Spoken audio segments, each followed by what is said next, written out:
The gentleman from New York is recognized. Madam Speaker, I now yield 30 seconds to the distinguished gentleman from Georgia, Mr. Scott. The gentleman from Georgia is recognized for 30 seconds. Thank you, The Madam gentleman from New Speaker. York is recognized. Madam Speaker, let me make everybody aware distinguished gentleman from Georgia that all those The gentleman from Georgia is recognized. sun-bleached bones of history of many great nations are written. Those pathetic words. Too late. They moved too late to save their great nation. Let us not this day move too late to save our great nation. Gentleman's time's expired.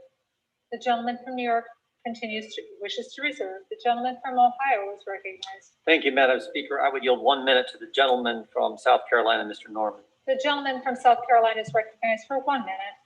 Speaker, I rise today for two reasons. One, to voice my strong opposition for the impeachment of this president with 7 days left. I also want to voice my support for the strong police department. Many of you want to defund. Where was your cry to defund when you were leaving this office, this very room last on the 6th? Height of hypocrisy.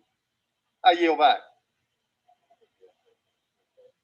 Members are kindly reminded to remind yourself to address your remarks to the chair. The gentleman from Ohio wishes to reserve. We do, Madam Speaker. The gentleman from New York is recognized. Madam Speaker, I yield 30 seconds to the distinguished gentleman from California, Mr. Sherman. The gentleman from California is recognized for 30 seconds. Ironic. An administration begins by building an unnecessary wall on our southern border. It ends by making necessary a new wall around this capital.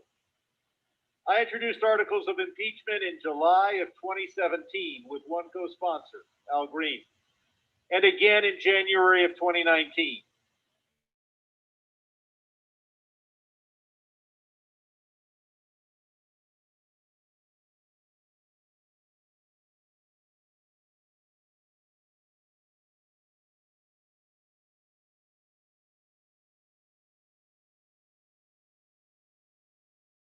Recognized. Madam Speaker, I would yield 1 minute to the gentleman from Florida, Mr. Mast. The gentleman from Florida is recognized for 1 minute. Thank you, Madam Speaker. I rise with a very simple question. On January 6th, thousands broke the law by taking siege of our Capitol here with us inside. Has any one of those individuals who brought violence on this Capitol been brought here to answer whether they did that because of our president?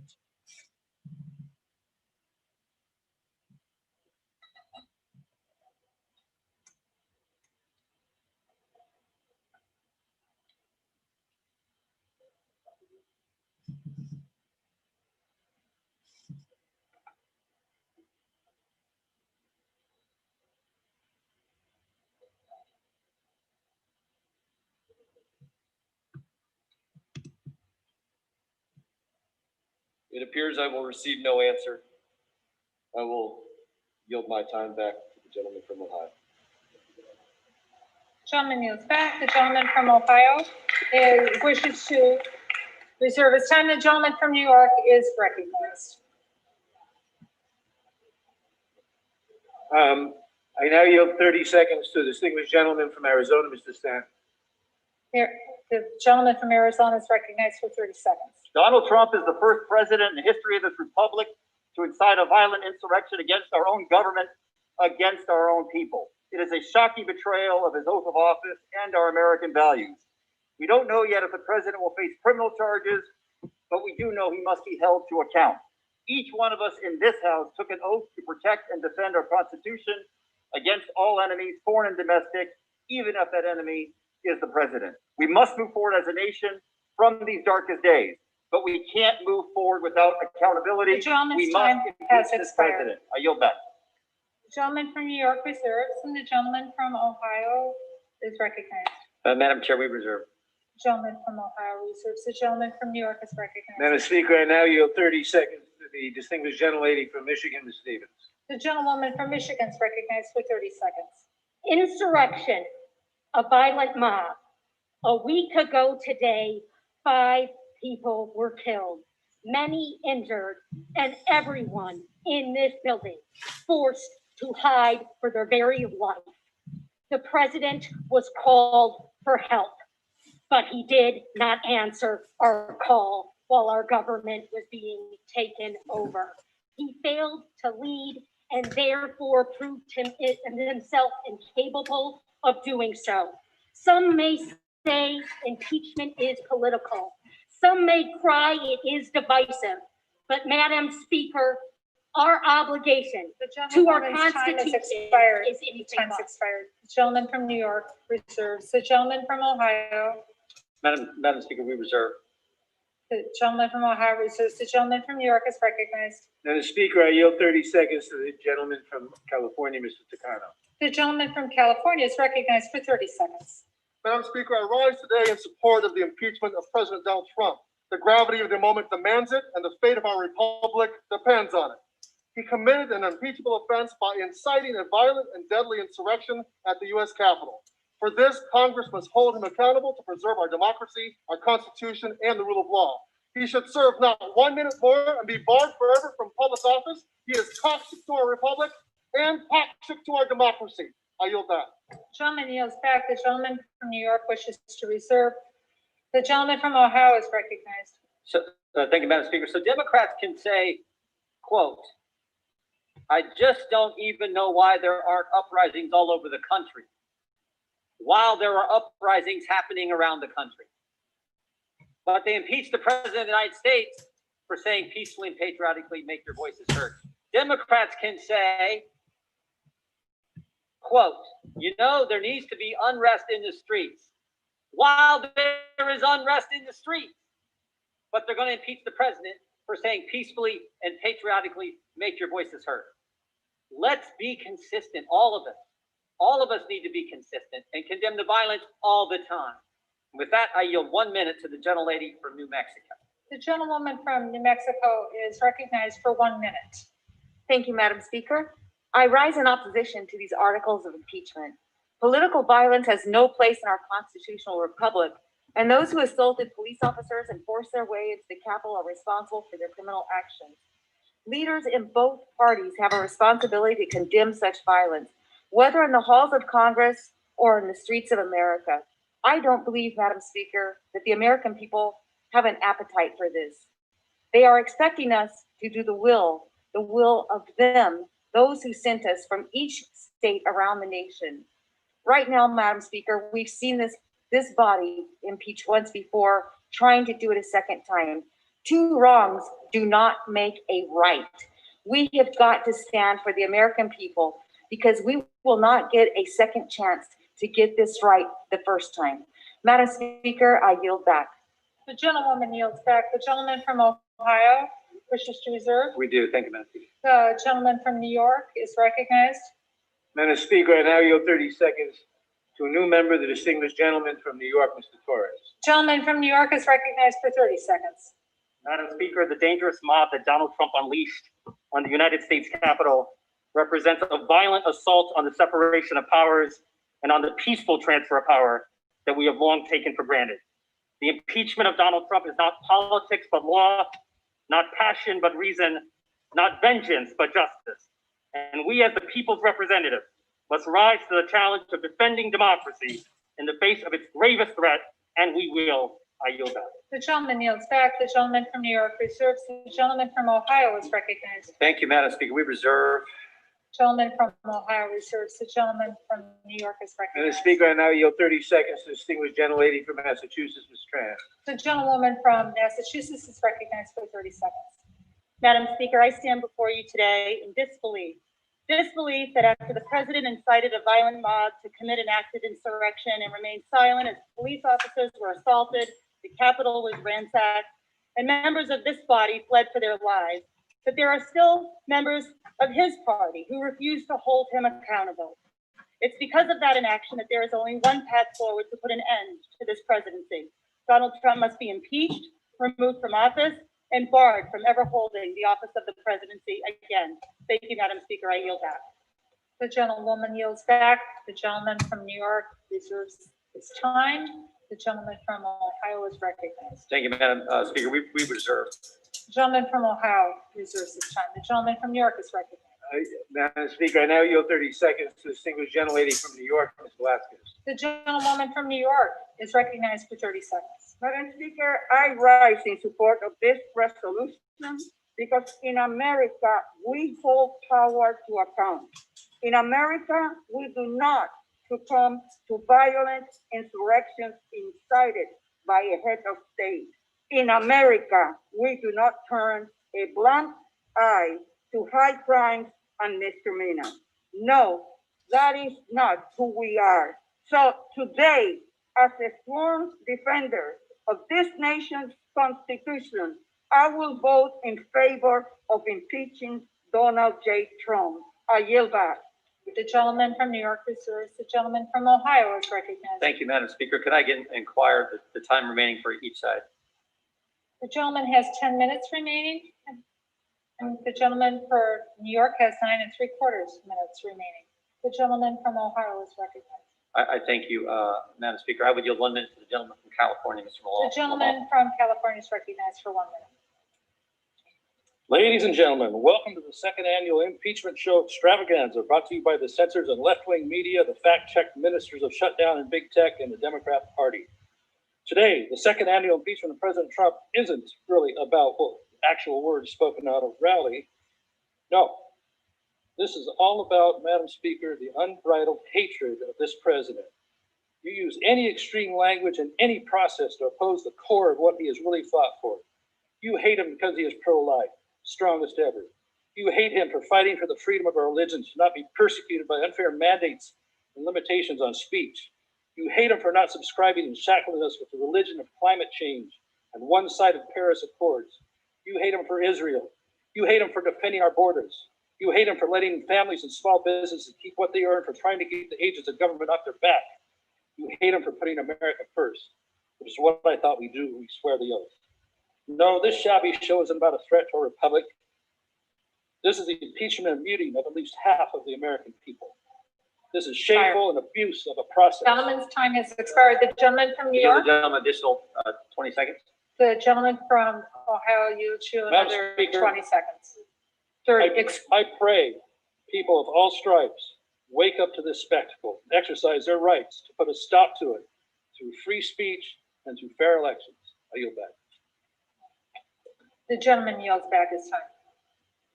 The gentleman from Ohio wishes to reserve. The gentleman from New York is recognized. Madam Speaker, I now yield 30 seconds to the gentlelady from Florida, Ms. Washington Schultz. The gentleman from Florida is recognized for 30 seconds. Thank you, Madam Speaker. I rise to support the impeachment of President Donald J. Trump for seditious acts against America. To overturn the 2020 presidential election, Trump incited a violent assault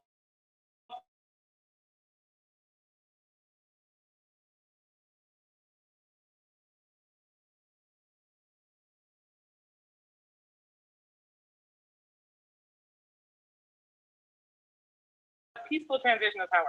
President Trump is a clear and present danger to American lives and democracy, and he leaves us no choice but to immediately remove him from office. Thank you. I yield back. The gentlewoman yields back. The gentleman from New York reserves. The gentleman from Ohio Thank you, Madam is Speaker. recognized. Yeah, thank you, Madam Speaker. I would yield 90 seconds to the gentlelady from Tennessee, Ms. Hirschberger. The gentlewoman from Tennessee is yielded 90 seconds. Thank you, Madam Speaker. I urge my colleagues to vote against impeachment of our sitting president, Donald J. Trump. You can tell the American people that this is a vote to impeach upon the grounds of inciting violence and insurrection, but the American people see a double standard.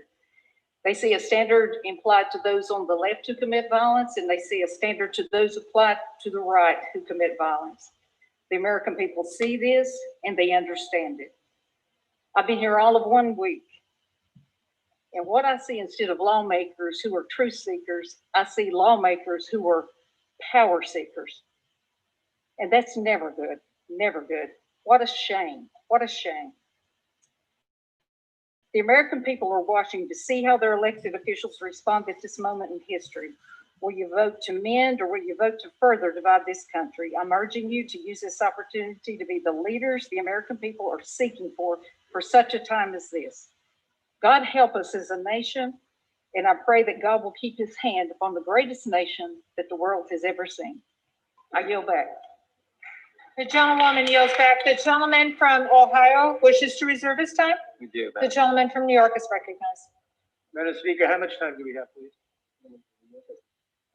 Gentleman from New York has 9 1/4 minutes.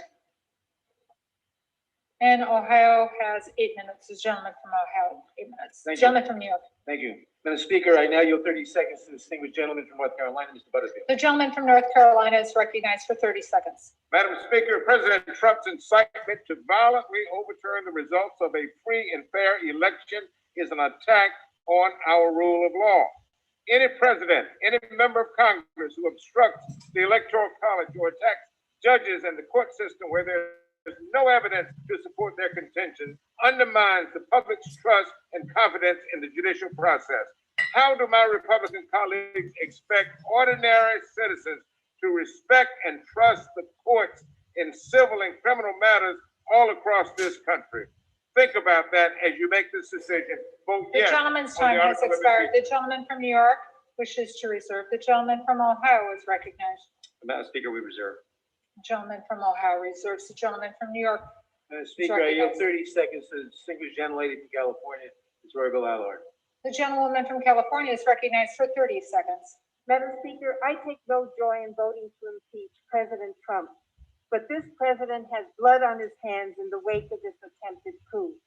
The fact remains no president of the United States is above the law, and this president has sadly violated his oath to support and defend the Constitution of the United States against all enemies, foreign and domestic.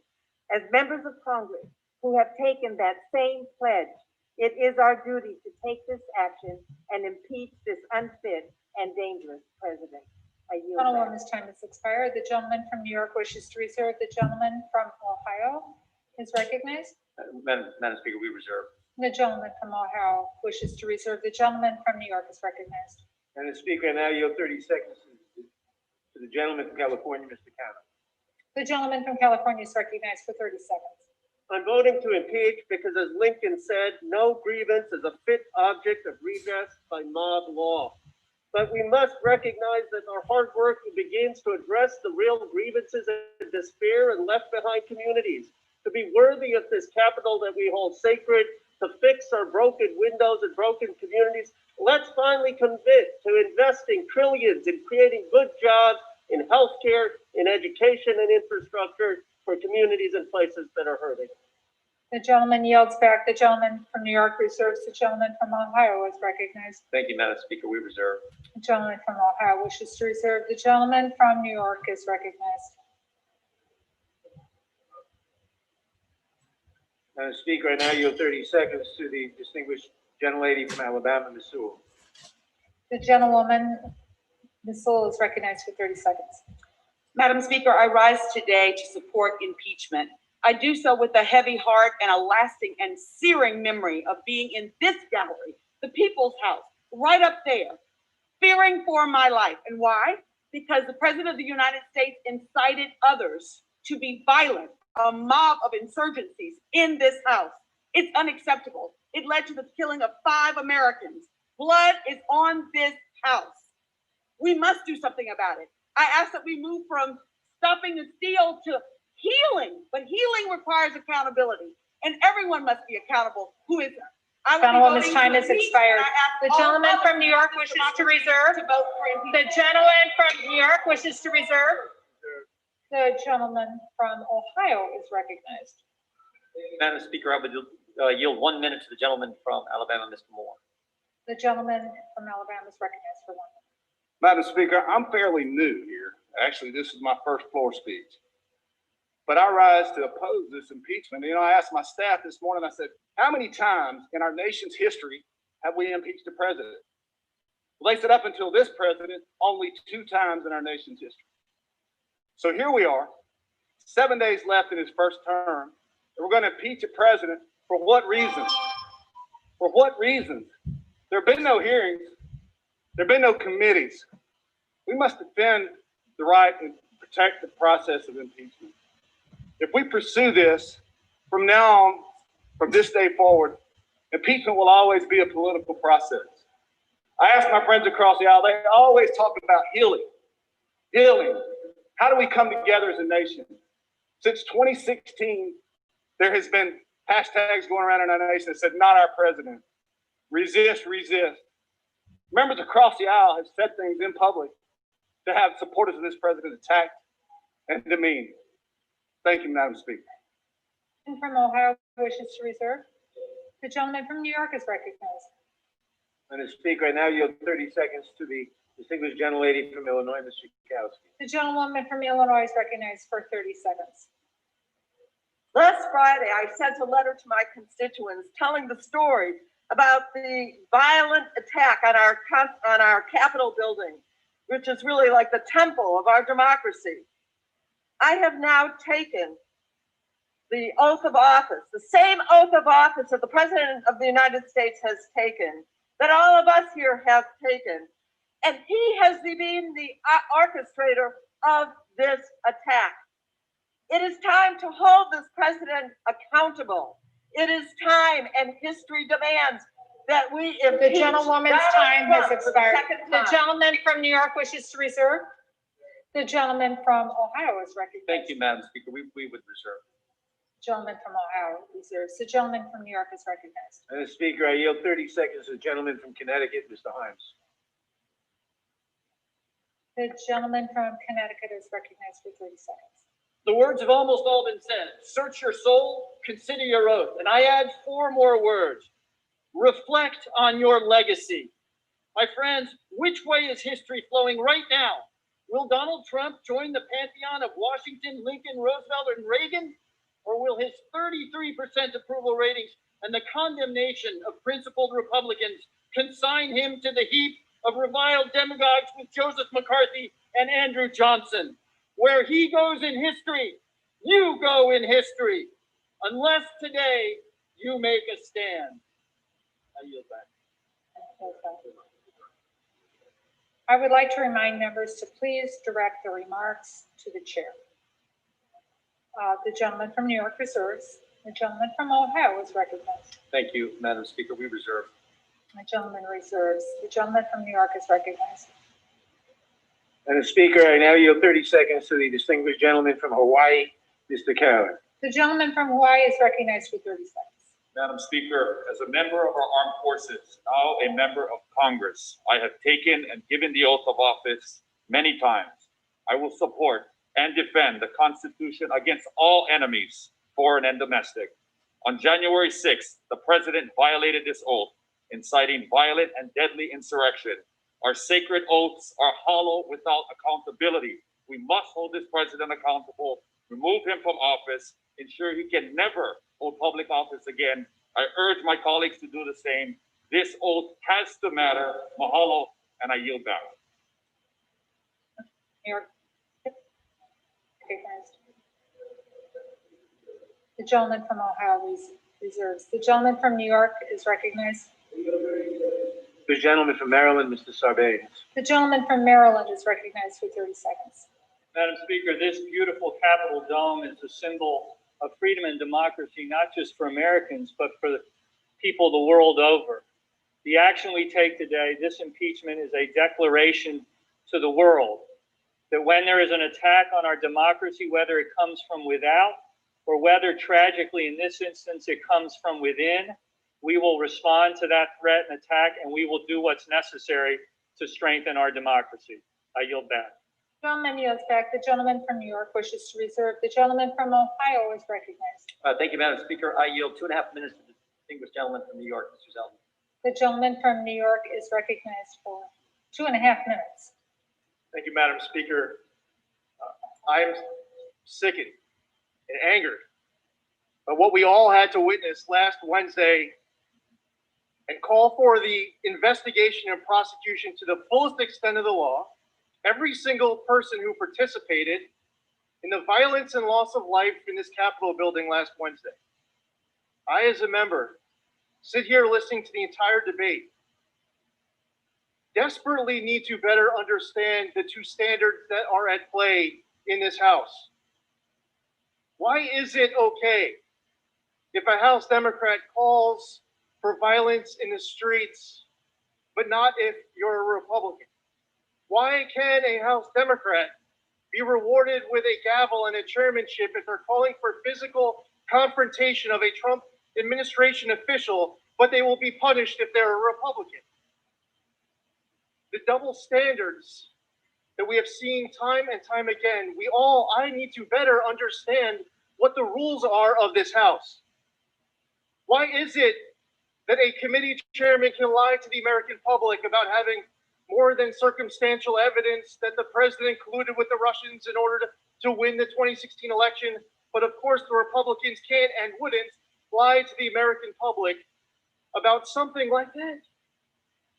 We need to better understand what these two standards are that are at play and to complete the record. Because the House Democrats are here to make President Trump the first president to be impeached twice.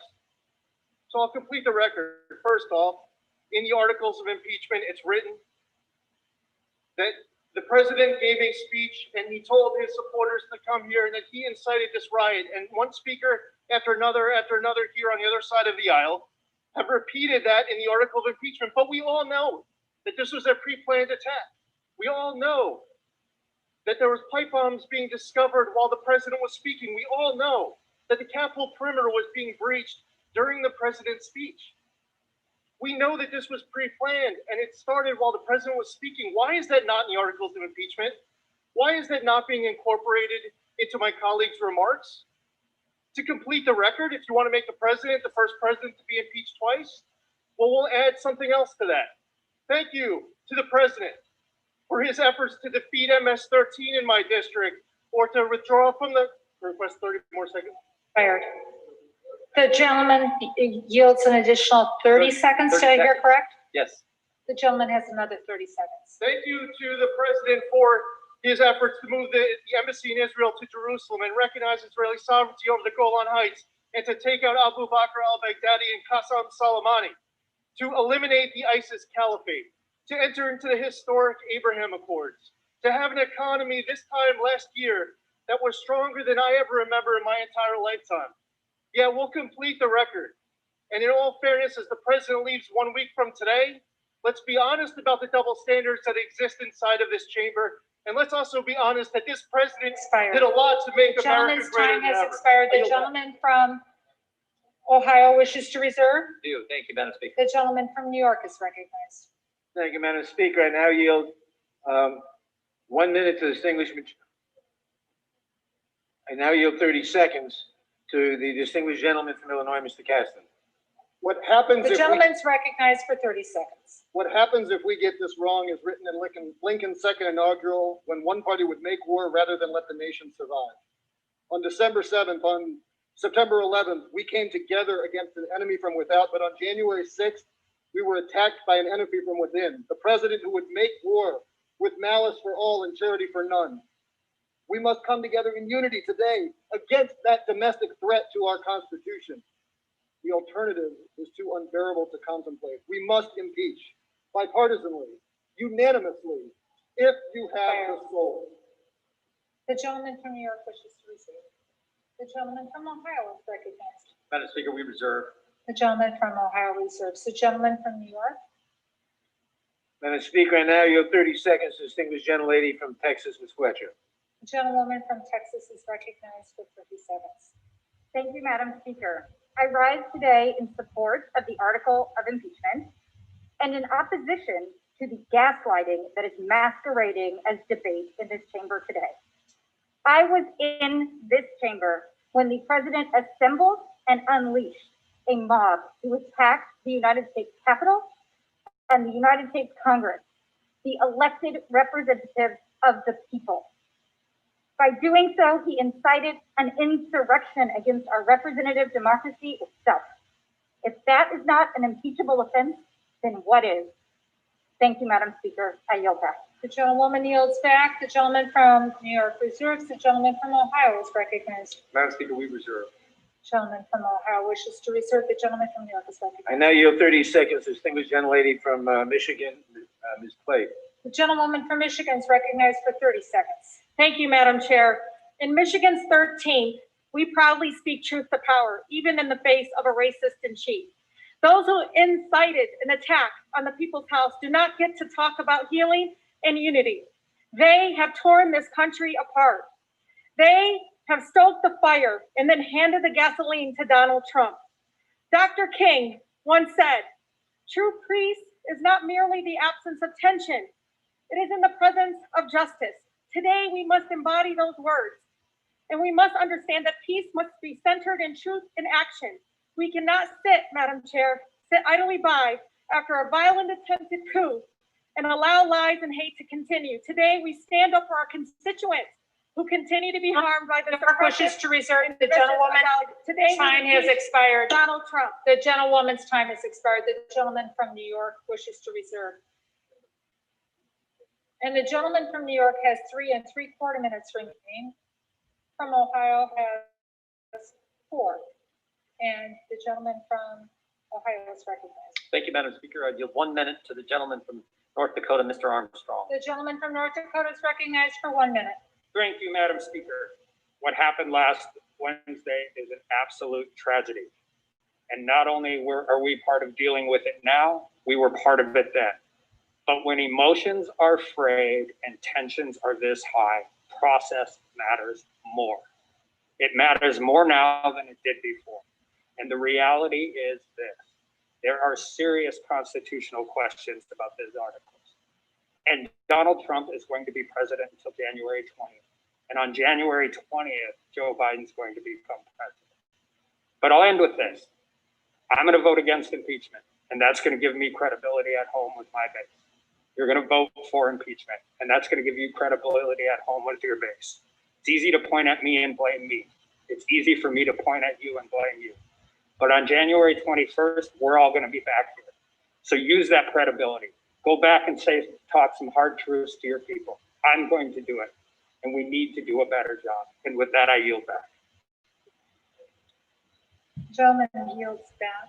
The gentleman from New York reserves. Excuse me, the gentleman from Ohio reserves. The gentleman from New York. Madam Speaker, I now yield 30 seconds to the gentlelady from North Carolina, Ms. Manning. The gentlewoman from North Carolina is recognized for 30 seconds. Madam Speaker, this president has repeatedly lied to the American people about his election loss. He incited his followers to attack our democracy, resulting in 5 deaths. His dangerous efforts to derail the peaceful transition of power were a violation of his oath of office.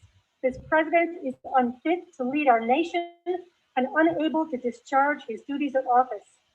I call upon my Republican colleagues to speak the truth to their supporters and join me in holding President Trump accountable by voting to impeach. I yield. New York reserves. The gentleman from Ohio is recognized. Thank you, Madam Speaker. We reserve. The gentleman from Ohio reserves. The gentleman from New York is recognized. Madam Speaker, I yield 30 seconds to the gentleman from Indiana, Mr. Mervan. The gentleman from Indiana is recognized for 30 seconds. Madam Speaker, since the events on January 6th, I spoke with a group of ministers from Gary, Indiana, and they told me how they are praying for unity and justice in our nation.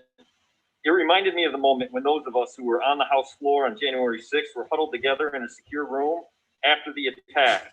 The House chaplain, Kivlin, led us all in prayer. Let us remember that moment. Let us rekindle that prayer for those 3 minutes when we were all united to preserve our democracy and justice. I support the article of impeachment so that we can move forward to do the work that our constituents sent us here to do. With that, I yield back. Has expired. The gentleman from New York reserves. The gentleman from New York has 2 3/4 minutes remaining. The gentleman from Ohio has 3. The gentleman from Ohio is recognized. Madam Speaker, we reserve. The gentleman from Ohio reserved. The gentleman from New York is recognized. Madam Speaker, I now yield 30 seconds to the gentleman from Massachusetts, Mr. Moulton. The gentleman from Massachusetts is recognized for 30 seconds. Madam Speaker, there are more troops right now in Washington, D.C. than in Afghanistan. And they are here to defend us against the commander-in-chief, the president of the United States and his mob. I would ask my colleagues to look at the faces of those young Americans defending democracy, defending us, and find an ounce of their courage to do the right thing, as several Republicans have, and take a tough vote for the future of democracy, for the future of our The country. gentleman's time has expired. The gentleman from New York wishes to reserve. The gentleman from Ohio is recognized. Madam Speaker, we reserve. The gentleman from Ohio wishes to reserve. The gentleman from New York is recognized. Madam Speaker, I yield 30 seconds to the gentleman from Texas, Mr. Beasley. The gentleman from Texas is recognized for 30 seconds. Madam Speaker, let's be clear about one thing. If we were on the eve of a Republican president being sworn in, and his Democratic predecessor had said the same thing that this president said, and incited his followers, his mob, to descend up on the Capitol, we will be joining them, not making comparisons, because guess what? I don't care about no base. I care about this democracy and this country. And what happened the other day should never happen again. And we need to stand up and say and do the right thing. The gentleman's time has expired. The gentleman from New York reserves. The gentleman from Ohio is recognized. Madam Speaker, the Republican whip is prepared to close for us whenever that is appropriate, so we'll reserve until that time. The gentleman reserves. Madam The Speaker, I gentleman now from New York. yield 30 seconds to the gentlelady from Texas, Ms. Jackson Lee. The gentlewoman from Texas is recognized for 30 seconds.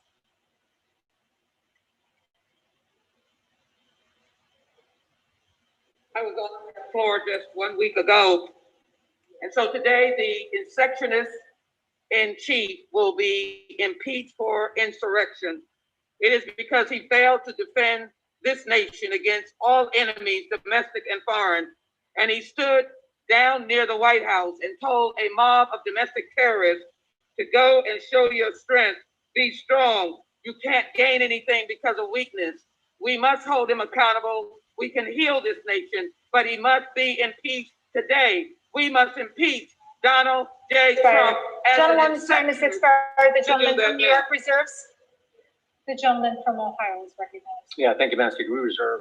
The gentleman from Ohio continues to reserve. The gentleman from New York.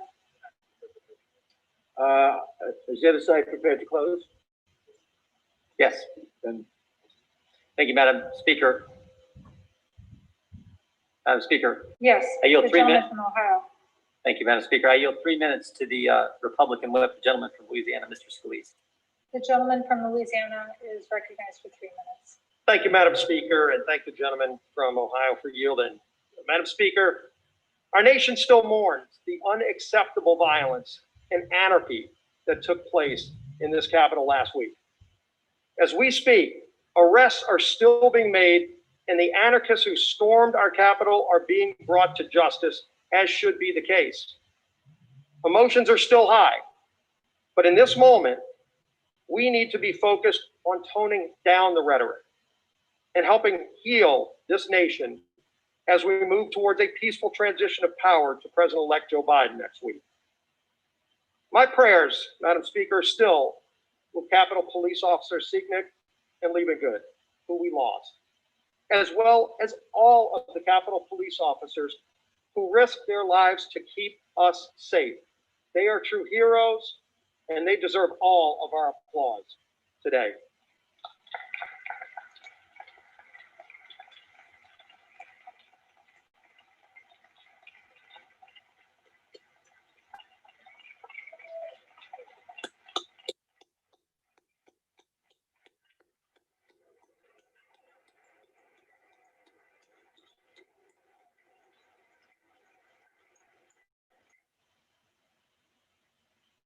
Madam Speaker, I've seen the dark evil of political violence firsthand, and it needs to stop. But all of us need to be unequivocal in calling it out every single time we see it, not just when it comes from the other side of the aisle. I oppose this rushed impeachment brought forward without a single hearing. And by the way, the Senate will not even take this up until President Trump is out of office. So let's keep that in mind. It will only serve to further divide a nation that is calling out for healing. Madam Speaker, many speakers today have invoked one of our nation's greatest leaders, President Abraham Lincoln. Maybe we should follow some of Lincoln's wisdom that he's imparted upon us in moments like this. As Abraham Lincoln was giving his second inaugural address in March of 1865, Lincoln issued us a challenge. This is what he said: with malice toward none, with charity for all, with firmness in the right, as God gives us to see the right, let us strive on to finish the work we are in, to bind up the nation's wounds, to care for him who shall have borne the battle and for his widow and his orphan, to do all which may achieve and cherish a just and lasting peace among ourselves and with all our nations. Madam Speaker, in times like these, let us not reach out to our darkest demons, but instead, like Lincoln, seek the higher ground. May God bless this great United States of America. I yield back. The gentleman from New York is recognized. Madam Speaker, we can have all this, but we have accountability too. I now yield our remaining time, 1 minute, to the distinguished Majority Leader of the House, Mr. Hoyer. The majority of the leaders recognized for 1 minute. Thank the chairman for yielding.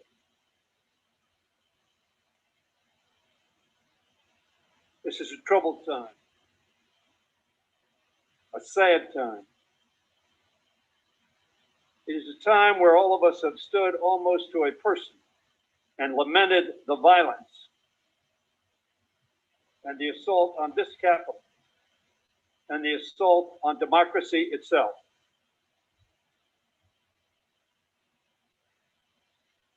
It was right to do that. But this impeachment ought to be put in the perspective of what the Republican chair of the Republican conference said it was. She said the President of the United States summoned the mob, assembled the mob, and lit the flame of that attack. There has never been, she said, a greater betrayal by a president of the United States of his office and his oath to the Constitution. That is why we are here today. That is why we are here today, just a week before that president, at the request of the American people, will leave office.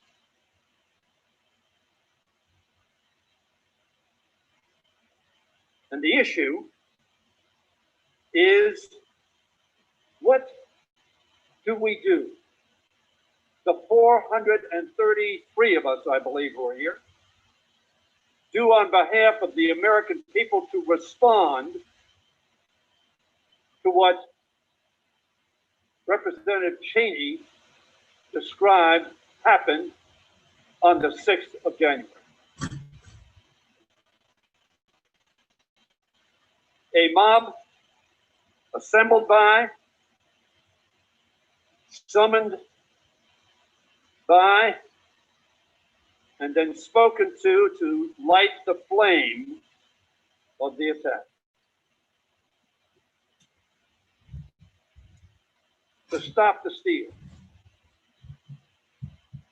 We sat here, exercising our constitutional duty, and to his great credit, the Vice President of the United States following the Constitution of the United States of America. Notwithstanding the fact that he was opportuned by the President not to do so.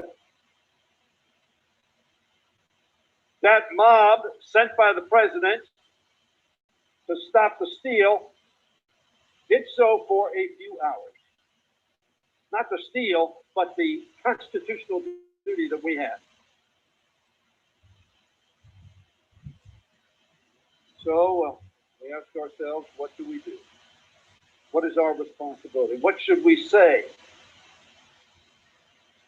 in light of only the Civil War as an analogy? It doesn't mean there haven't been demonstrations in Washington before and demonstrations throughout this country before.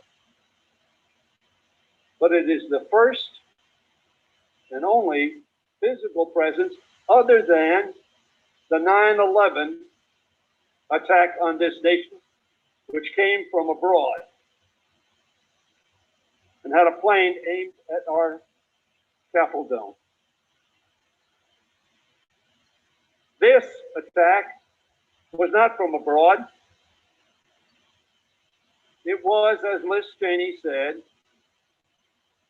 summoned, assembled, and inflamed by the President of the United States of America, who in Liz Cheney said words that there has never been a greater betrayal by a President of the United States of his office and his oath to the Constitution. I pride myself as a member of this Congress who for 40 years has worked in a bipartisan fashion with many of your leaders and do to this day. But are we to remain silent in the face of Liz Cheney's saying this was the greatest betrayal of the duty of the President of the United States in history? Are we to stand silent? Will we stand silent? Will we not stand up and say, this is not acceptable? Madam Speaker, for 4 years, Donald Trump has made no effort to hide his ambitions or his lacking of Republican principles. Not our principles, but the principles that Abraham Lincoln was just quoted as having said. Your president, our president, has never displayed those in the 4 years he's been president of the United States. He has allowed little constraint on his worst inclinations. His desire for autocracy and his glorification of violence have not been tempered, but rationalized by those who sought to profit financially and politically from their proximity to power. Upon the foundations of virtue, reason, and patient wisdom laid down by George Washington as our first president, Donald Trump has constructed a glass palace of lies, fear-mongering, and sedition. Last Wednesday, on January 6th, the nation and the world watched it shatter to pieces. There could be no mistaking any longer the kind of man sitting in the Oval Office or its intentions and capabilities. The curtain has been pulled back. The office to which he was elected could not temper or reform him. Washington's legacy was passed down to us not as written decrees. Mr. Speaker, the House is not in order. The gentleman's correct. The House will be in order.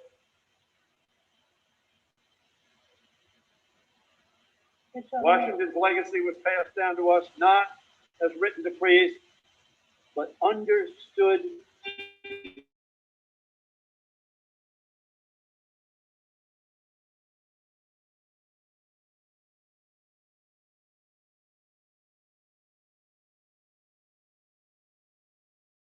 are not the only preservative of our democracy.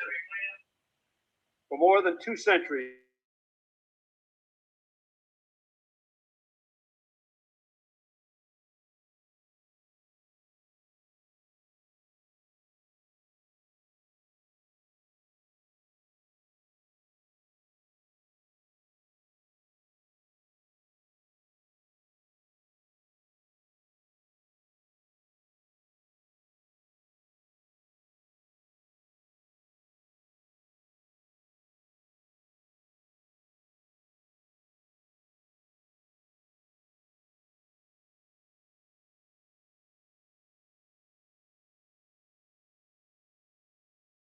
Madam Speaker, as the framers emerged from the Constitution Convention, Benjamin Franklin was asked whether they had made America a monarchy or a republic. Probably all of us know this response. A republic. The answer, if you can keep it. That's the question today. If we can keep it. And the way we keep it is to say no to actions and words that do not promote the keeping of that republic. For millennia, people have understood that a republic is only as stable and lasting as the citizens and leaders who commit themselves to its upkeep. This president has shown us he's not committed to that project. His tweets every day have shown he is not committed to that project. Indeed, he openly disdains it and appears to prefer the alternative. But what of the rest of us? Those who have the honor and the great privilege and the weighty responsibility to represent the views of 750,000 of our fellow citizens. We in this Congress have an opportunity, no, a duty, to demonstrate our commitment, both as leaders and as citizens, to keeping America a republic. A republic that resolves its differences not through being ordered to come to the Capitol to prevent them from stealing the election, which was an absurd assertion from the very first day it was made. We cannot erase the last 4 years, Madam Speaker. We cannot turn back the clock, but we can look to the ideals and principles inherited from great presidents like Washington, like Jefferson, and yes, certainly like Abraham Lincoln and Franklin Roosevelt, and from outstanding Americans like Frederick Douglass, Harriet Tubman, Susan Anthony, Cesar Chavez, Martin Luther King, Thurgood Marshall, our beloved John Lewis, and yes, RBG, Ruth Bader Ginsburg, who taught us a lot about equality and inclusion. It's up to us to restore the vibrancy, Madam Speaker, of our democracy by reaffirming our commitment to the norms they passed on to us and entrusted to our care. But to make that possible, Madam Speaker, we must rise to this moment and not only affirm the virtues we cherish, but reject the vices we abhor. That's what I'm asking my fellow representatives on both sides of the aisle to do today.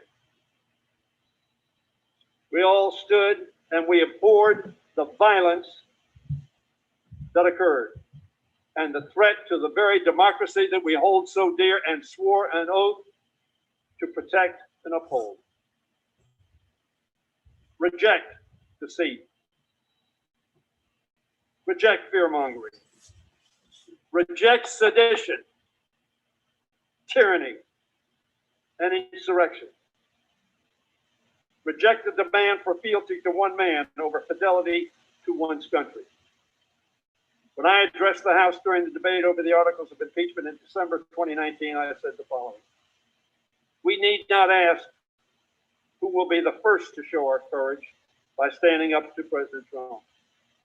The question we must ask: who will be the last to find it? Senator McConnell, Representative Cheney, a number of other representatives who have spoken on this floor with great courage. Madam Speaker,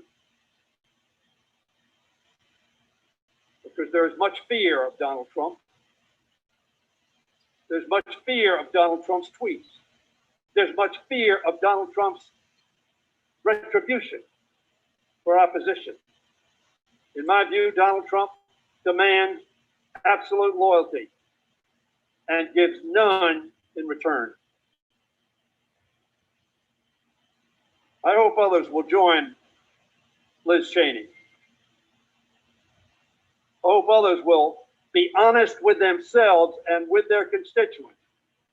As Liz Cheney was saying, there has never been a greater portrayal by a president of the United States of his office and his oath to the Constitution. Don't dismiss that.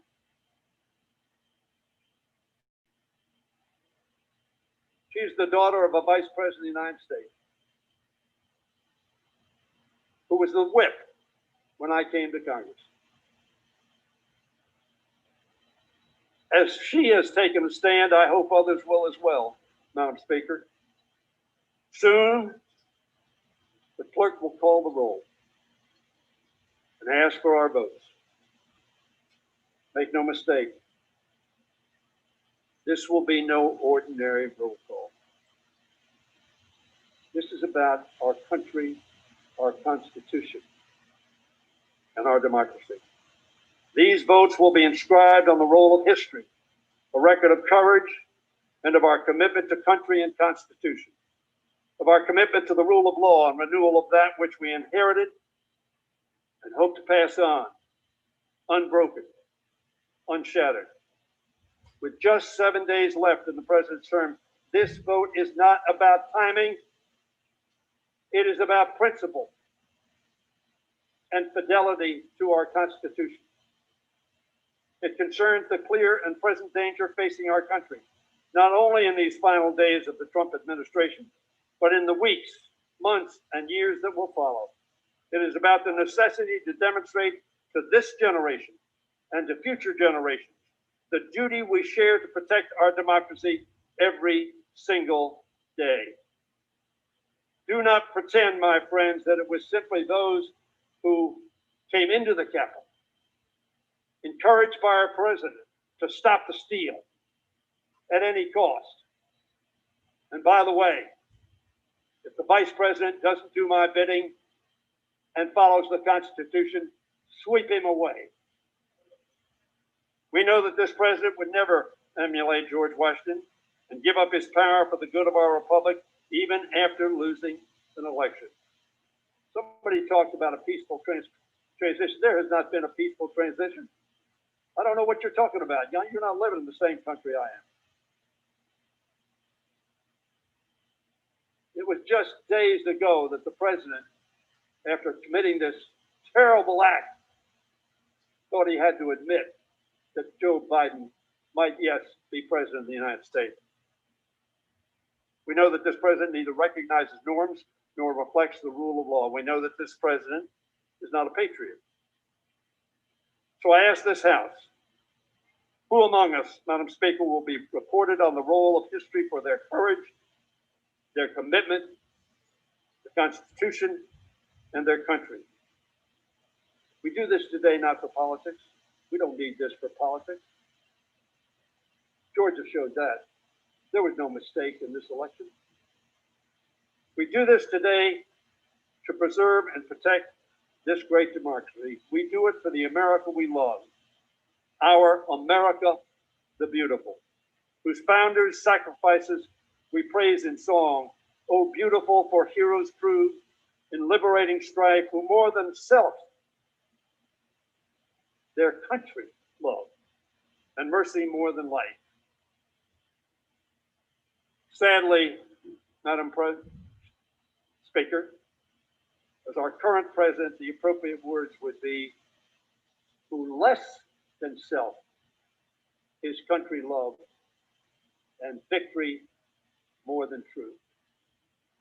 Vote for this, for America, for our Constitution, for democracy, for history.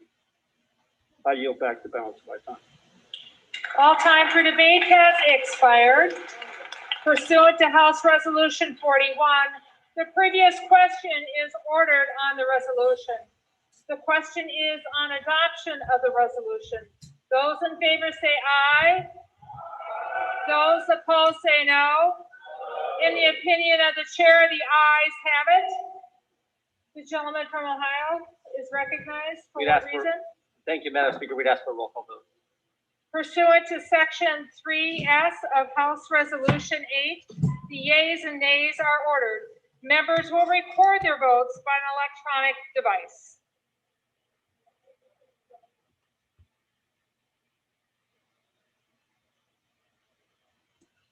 Less than 13 months since he was impeached the first time in December 2019, President Donald Trump is on the brink of being impeached again, this time for one article of incitement of insurrection for his actions before, during, and following last week's deadly attack on the U.S. Capitol. The article saying, in part, President Trump gravely endangered the security of the United States and its institutions of government. He threatened the integrity of the democratic system, interfered with the peaceful transition of power, and imperiled a coordinate branch of government. He thereby betrayed his trust as president to the manifest injury of the people of the United States. You can read all of that at cspan.org/impeachment. In this vote, expected to be a lengthy one with some 64 members requesting proxy votes, 57 actually for this vote. We expect 7 Republicans to likely vote yes in favor of impeachment, including just announced in the last few minutes, Peter Meyer of Michigan. Thank you, Madam Speaker. As the member designated by Ms. Strickland of Washington pursuant to H-Res 8, I inform the House that Ms. Strickland will vote yes on H-Res 24. Comment from California, seek recognition.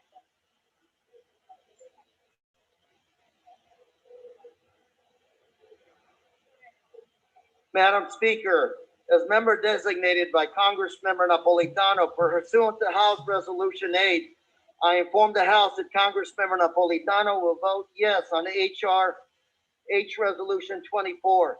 And Madam Speaker, pursuant as member designated by Congressmember Costa pursuant to House Resolution 8, I inform the House that Congressmember Costa will also vote yes on H-Res 24.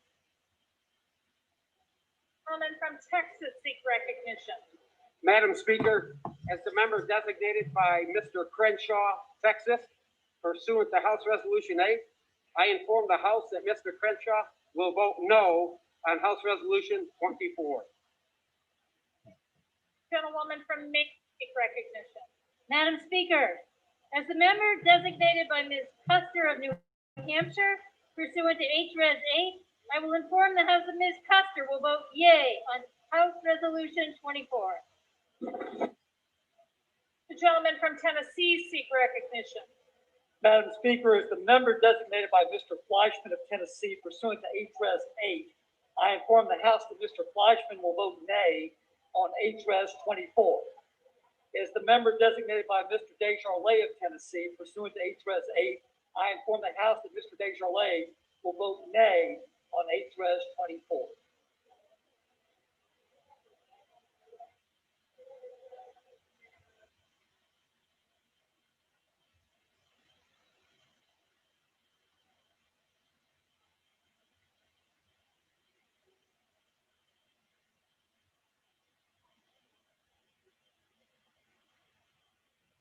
For what purpose does the gentleman from New Jersey seek recognition? Madam Speaker, as the member designated by Ms. Bonnie Watson Coleman pursuant to H-Res 8, I inform the House that Ms. Watson Coleman will vote yes on H-Res 24. And as the member designated by Mr. Albio Series pursuant to H-Res 8, I inform the House that Mr. Series will vote yes on H-Res 24. And finally, as the member designated by Mr. Paul Tonko pursuant to H-Res 8, I inform the House that Mr. Tonko will vote yes on H-Res 24. For what purpose does the gentleman from Kansas seek recognition? Madam Speaker, as a member designated by Mr. LaTurner, Kansas, pursuant to House Resolution 8, I inform the House that Mr. LaTurner will vote nay on House Resolution 24. Purpose is the gentleman from Illinois seek recognition. Madam Speaker, as the member designated by Ms. Presley of Massachusetts pursuant to H-Res 8, I inform the House that Ms. Presley will vote yes on H-Res 24.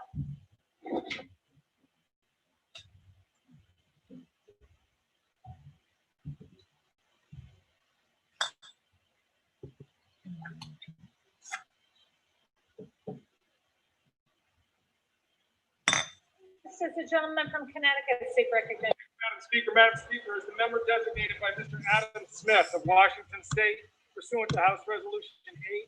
I inform the House that Mr. Smith will vote yes on H.R.S. 24.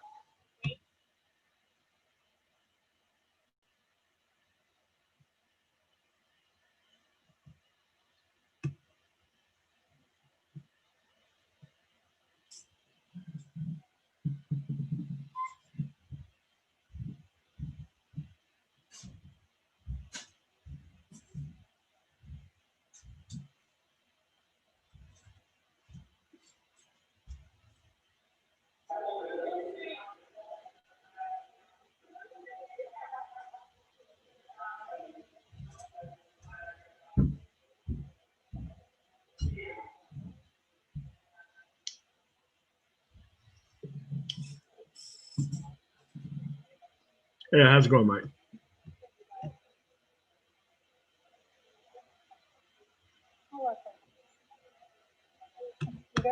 For what purpose does the gentlewoman from Illinois seek recognition? Madam Speaker, as the member designated by Mr. Carson pursuant to H.R.S. 8, I inform the House that Mr. Carson will vote yes on H.R.S. 24.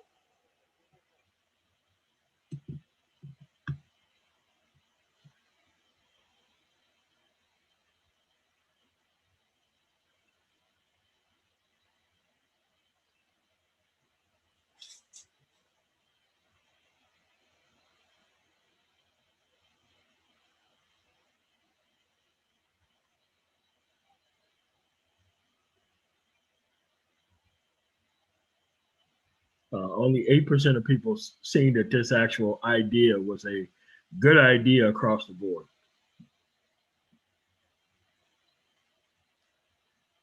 So. What purpose does the gentleman from New York seek recognition? The member designated by Chairwoman Eddie Renee Johnson pursuant to H.R.S. 8, I inform the House that Chairwoman Johnson will vote yea on H.R.S. 24. The member designated by Congressman Brendan Boyle pursuant to H.R.S. 8, I inform the House that Congressman Boyle will vote yea on H.R.S. 24.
No. The gentlewoman from Florida seek recognition. Designated by Dr. Dunn of the state of Florida pursuant to H.R.S. 8, I inform the House that Dr. Dunn will vote nay on H.R.S. 24. As the member designated by Mr. Buchanan from the state of Florida pursuant to H.R.S. 8, I inform the House that Mr. Buchanan will vote nay on H.R.S. 24.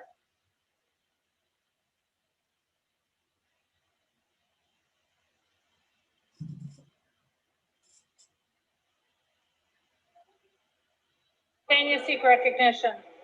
Madam Speaker, as the member designated by Mr. Lawson of Florida's 5th Congressional District pursuant to House Resolution 8, I'm informed that Mr. Lawson will vote yes on H.R. 24. This is the gentleman from California seek recognition. Madam Speaker, as the member designated by Representative Michelle Steele, pursuant to House Resolution 8, I inform the House that Representative Michelle Steele will vote no on House Resolution 24.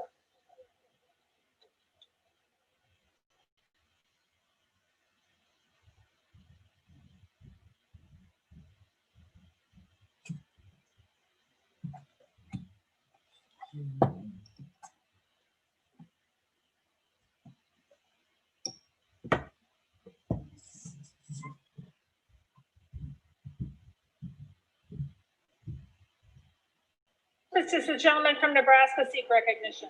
Madam Speaker, as a member designated by Mr. Bill Rockus of Florida pursuant to HRES 8, I inform the House that Mr. Bill Rockus will vote nay on HRES 24.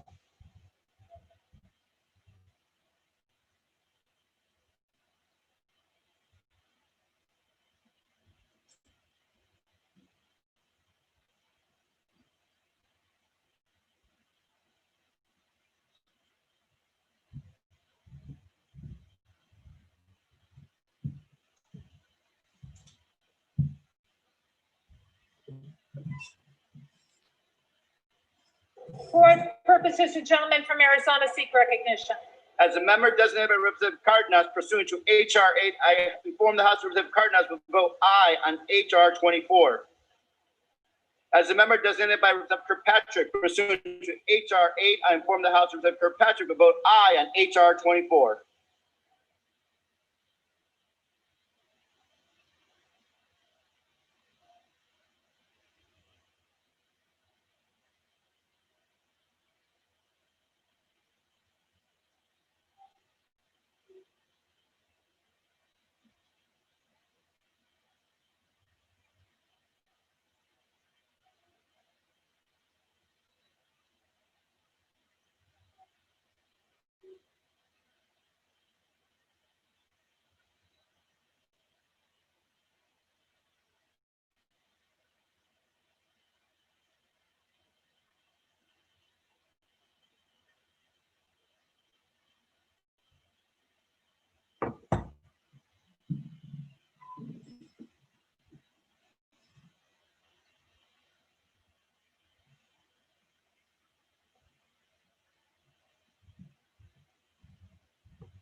This is the gentlewoman from New York seek recognition.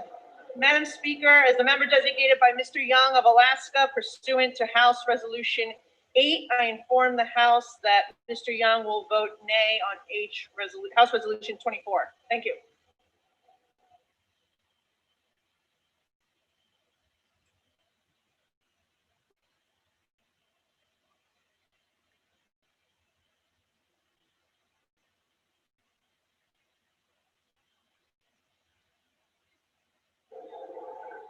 For what purpose does the gentleman from Indiana seek recognition? Madam Speaker, as the member designated by Mr. Baird from Indiana pursuant to HRES 8, I inform the House that Mr. Baird will vote no on HRES 24.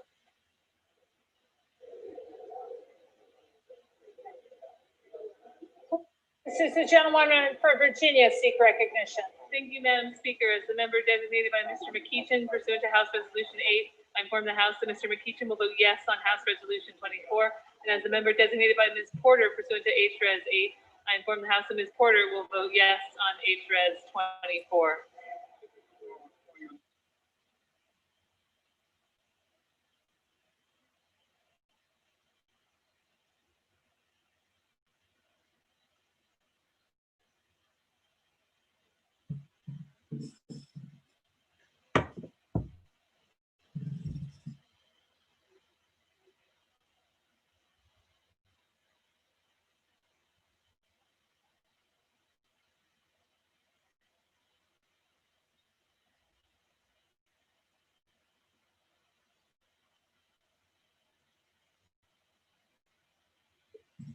Oh, Mike, we're going to start our comments here after the vote get through commencing. That's the plan for right now.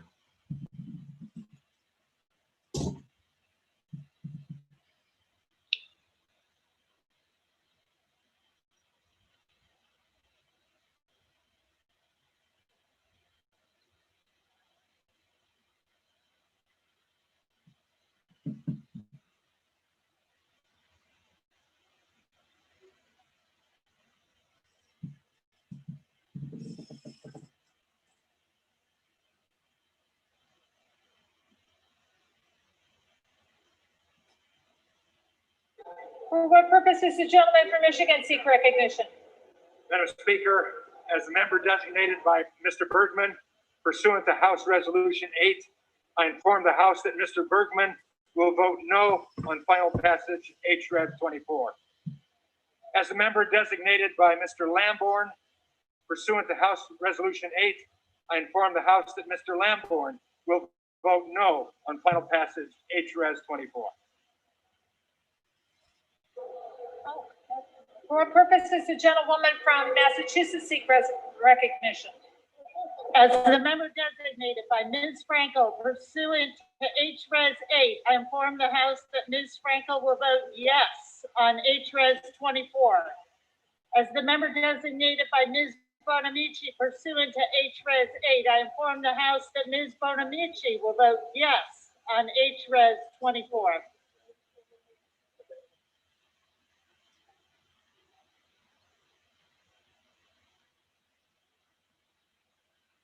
This is the gentleman from Maryland seek recognition. Madam Speaker, as the member designated by Ms. Alma Adams of North Carolina pursuant to HRES 8, I inform the House that Ms. Adams will vote yes on HRES 24.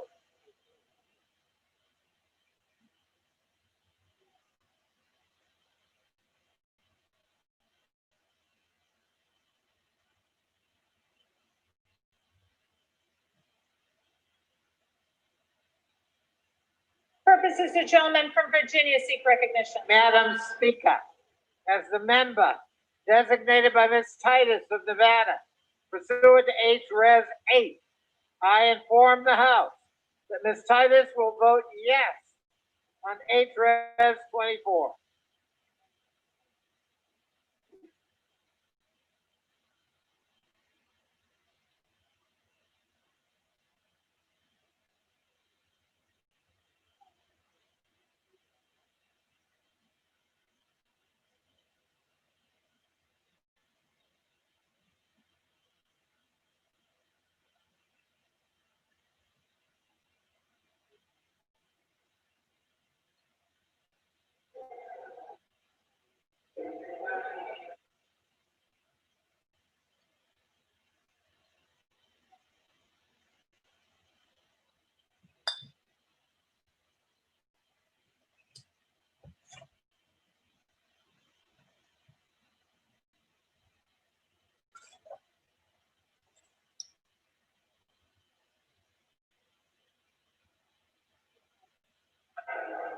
For what purpose does the gentlewoman from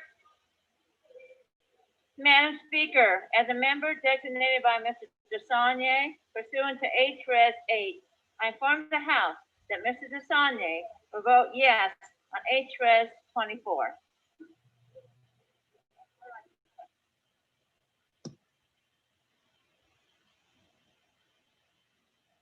Does the gentleman from California seek recognition? As the member designated by Congressman Jerry McNerney pursuant to HRES 8, I inform the House that Mr. McNerney will vote yes on HRES 24.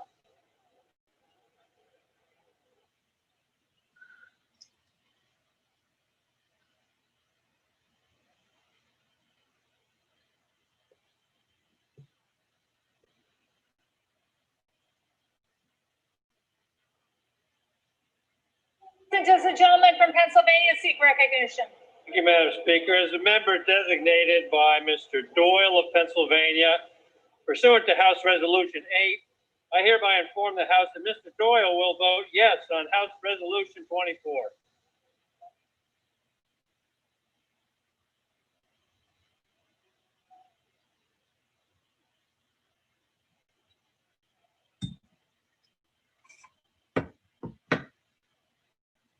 For what purpose does the gentleman from California seek recognition?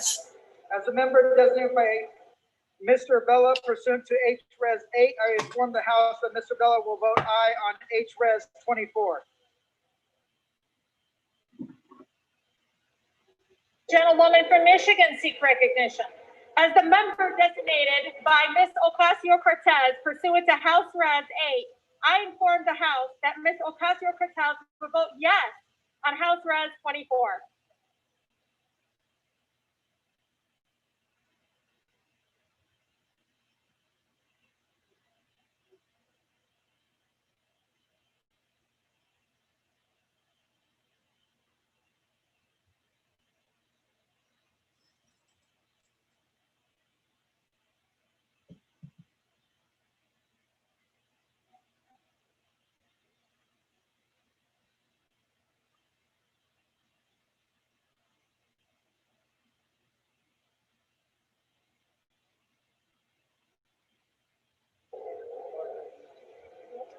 Purpose does the gentlewoman from New Jersey seek recognition? Madam Speaker, as the member designated by Mr. Schneider pursuant to HRES 8, I inform the House that Mr. Schneider will vote yes on HRES 24.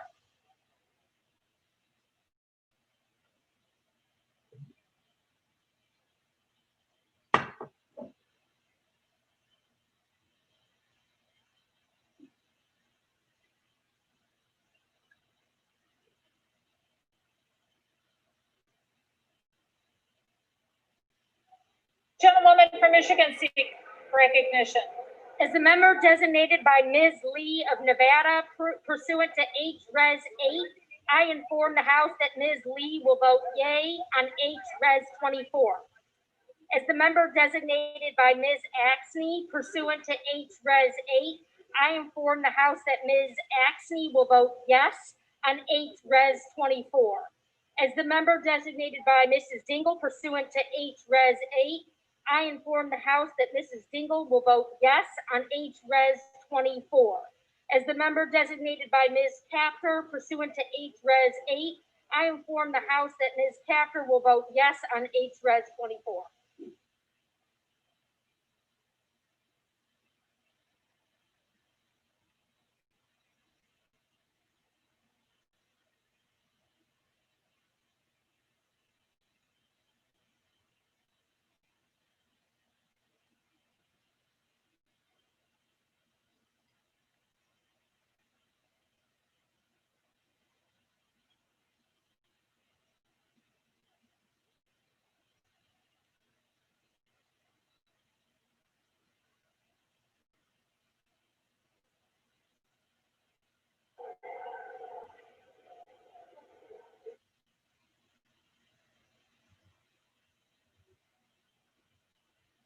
Purpose is the gentlewoman from New York seek recognition. Madam Speaker, as the member designated by Mr. Deutsch of Florida pursuant to HRES 8, I inform the House that Mr. Deutsch will vote yes on HRES 24.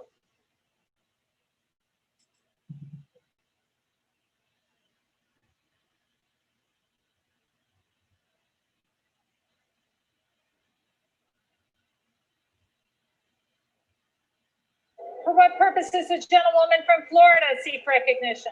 Madam Speaker, as the member designated by Mr. Hastings of Florida pursuant to HRES 8, I inform the House that Mr. Hastings will vote yay on HRES 24.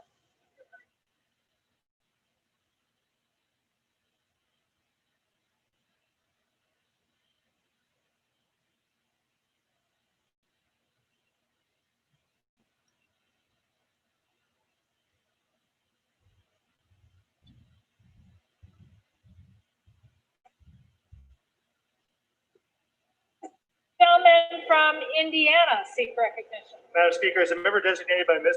Walorski pursuant to H-Res 8, I inform the House that Ms. Walorski will vote nay on H-Res 24.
For what purpose does the gentleman from Virginia seek recognition?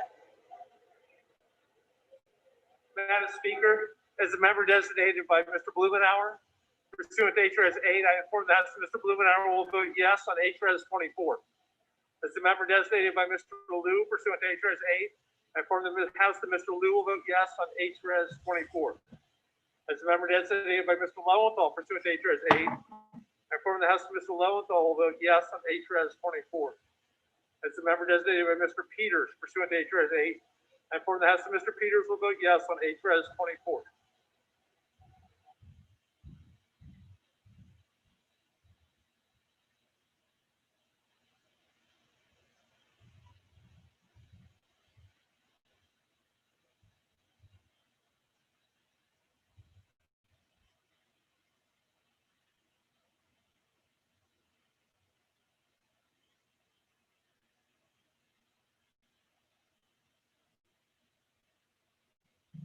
Man, I am shocked there's more than 7. They said 7 before. We got to see who the 9 people are. Mike, you there?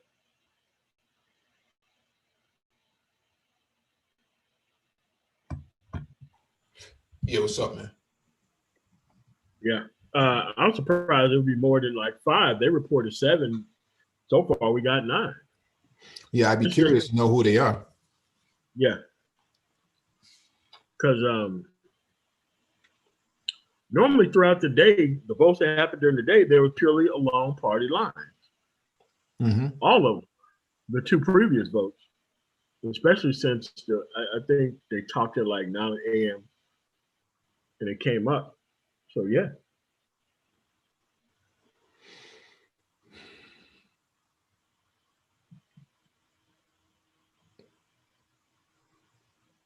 The same people who did not want to certify are the same people voting nay. Yeah. There are 433 members currently of the House, normally 435. At that number, now 221 voting in Yeah, I know favor Liz of Cheney is one. impeachment. The measure, the resolution passes. The second impeachment of President Donald Trump, 1 article of impeachment on incitement of insurrection. There are 9 Republicans voting yes so far, including and led by the GOP whip Liz Cheney. There may be a couple of more, including we expect possibly Brian Fitzpatrick of Pennsylvania, and there they tick off 1 more at 10, and Mike Gallagher of Wisconsin. As the member designated by Ms. Wilson pursuant to H-Res 8, I I inform the House that Ms. Wilson will vote yes on HRES 24.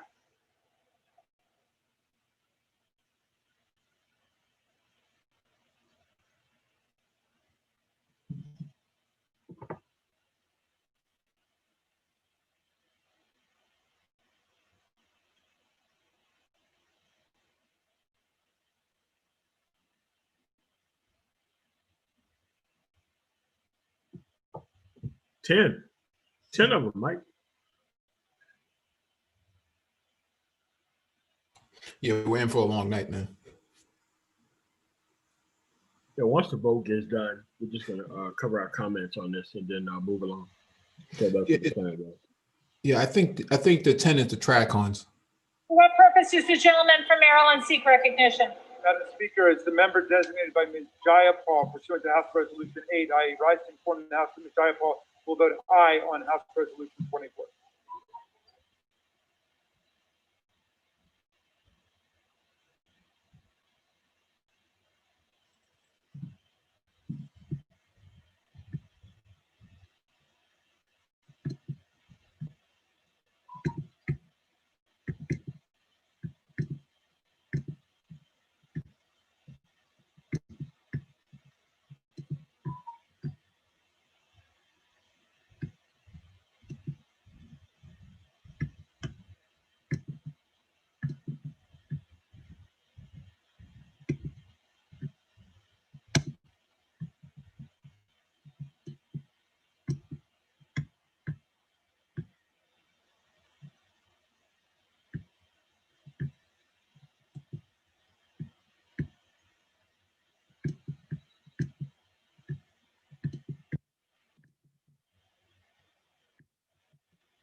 Could you imagine how much of a problem this would have been if we would have started at 9 o'clock this morning? Man, we would have been here all day. Yeah, man. Unreal, man. But we would have been the only ones covering it. Oh, of course, because we're the only one who really care about it. All these other people, they're just frauds, you know. Yeah, we care about the process. But I'm shocked though. I said, okay, six Republicans, okay, fine. But 10? They reported 7. I'm like, nah, 7? This? No.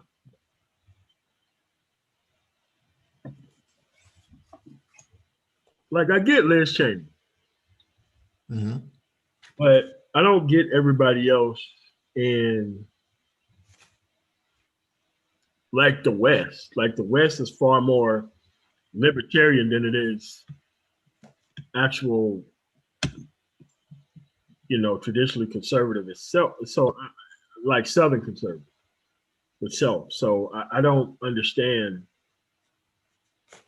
how is it just this few and where are these people from?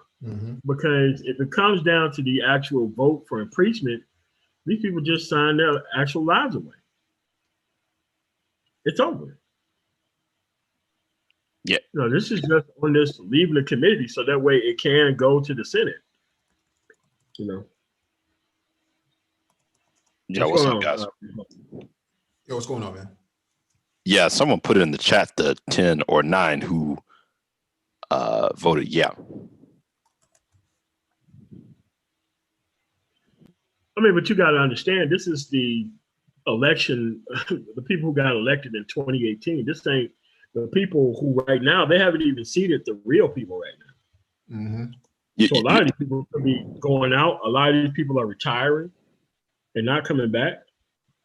Yeah, it'll be interesting to see where they're from, because if they're in some of these suburban districts, you know, some of your more traditional Republican stronghold type of Republicans versus these rural areas, you know, Trump people, they're definitely trying to save face and distance themselves, especially with these corporations backing out on supporting these campaigns. That's the same reason Mitch McConnell is supporting impeachment. He sees the Republican Party having a bunch of corporate donors backing away. Yeah, Yeah, that's because that that's money his, is people back for it. yeah, that's his cash flow. They don't make their money off of public dollars, man. It's all them palm greasing deals that they work with corporate donors on, man. Lobby. Or that, that I was gonna say too. If they find out you're associated with this, that's gonna mess up when you do retire a job on K Street, or you know, a board on one of these companies, or doing some consulting work for some people. Mm-hmm. That'll mess all that up.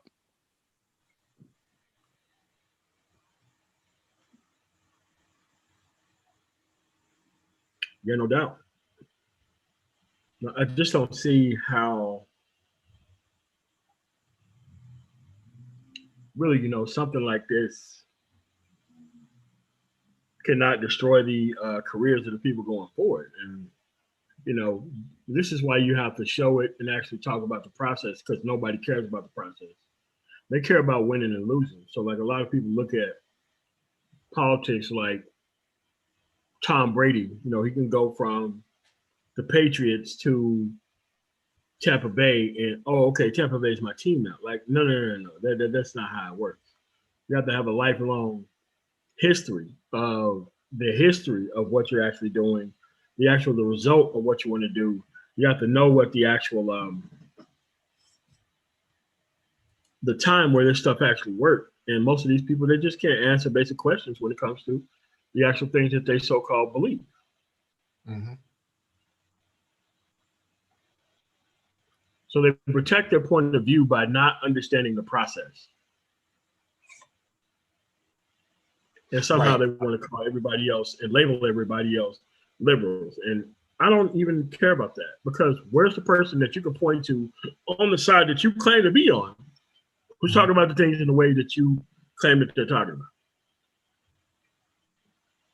Who's actually seated in office? Yeah. I was going to add, I don't know if you all saw the email that Torch sent out with the guy who organized Stop the Steal, him basically calling out 3 of the GOP senators, or not senators, just representatives who helped him organize it. Mm-hmm. Yeah. He's naming name. I'm like, see, and he had already deleted his social media and sort of went into hiding. So he's already trying to put people's names out there, distance himself. So if he can prove this stuff, $2,000 a day on security. Like, dude, listen, innocent people don't need to do that. Yeah, like innocent people are not going out doing things like that, right? Yeah. So it's like, man, look, you were involved in that. What you were organized and turned into something different. There's still material support. and that's what they're worried about. This they find you do.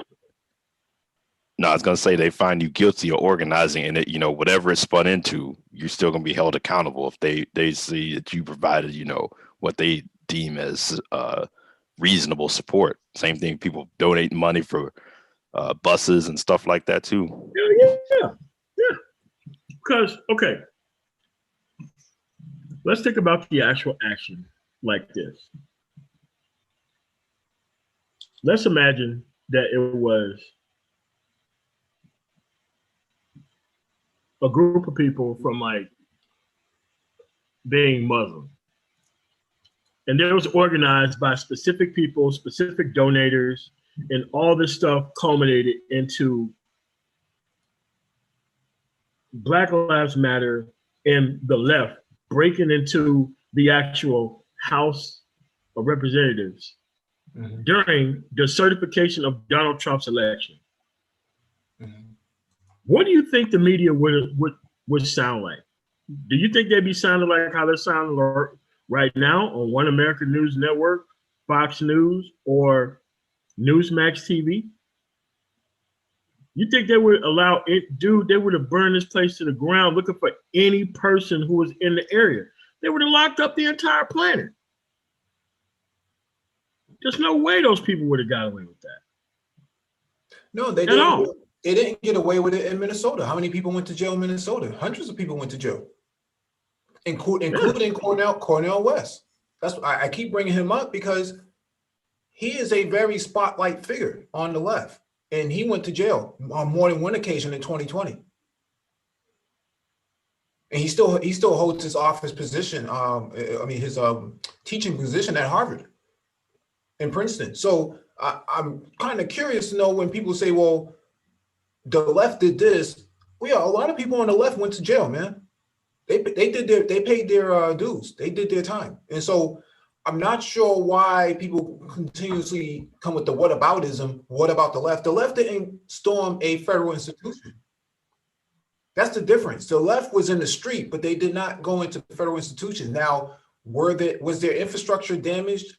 Yes, but we don't know by who. But we do know that the infrastructure of Capitol Hill was damaged, and we know who did it. Yeah. Big difference here. Yeah, and if they find evidence, because there are people already saying, they think that they had inside help. If they find that and they can tie it back to the organizers, it's like, oh, so the whole time you plan to breach the Capitol, that's gonna be damning. I want to tell you, they have all this information already.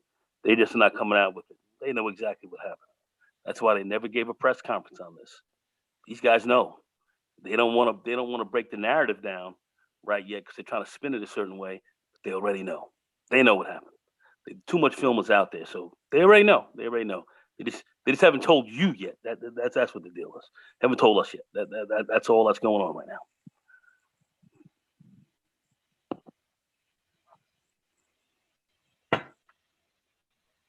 What are they waiting on, MOT? You still got 400 something people to vote, right? No, just 5 on the right. NB equal not voted. Oh, okay, my bad. Yeah, my bad. I didn't see it. The time right now is usually 15 minutes, but with the social distancing and the proxy type voting, you can imagine trying to see what people's votes are. Well, I think 10 Republicans have already voted for impeachment. Am I correct? Correct. Yep. Yeah. You got 4 left. See if any other ones. The ayes are 232. The nays are 197. The resolution is adopted. Without objection, the motion to reconsider is laid upon the table.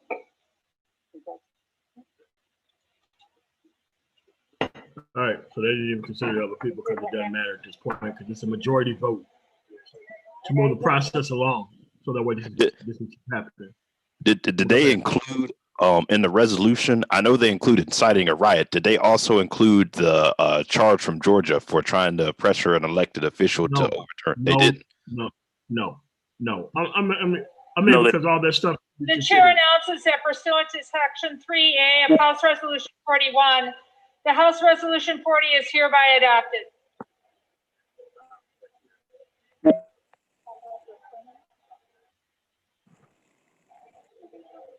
The chair announces the speaker's appointment pursuant to clause 11 of Rule 10, clause 11 of Rule 1, in the order the following of the House of January 4th, 2021, of the following members of the House to the Permanent Select Committee on Intelligence.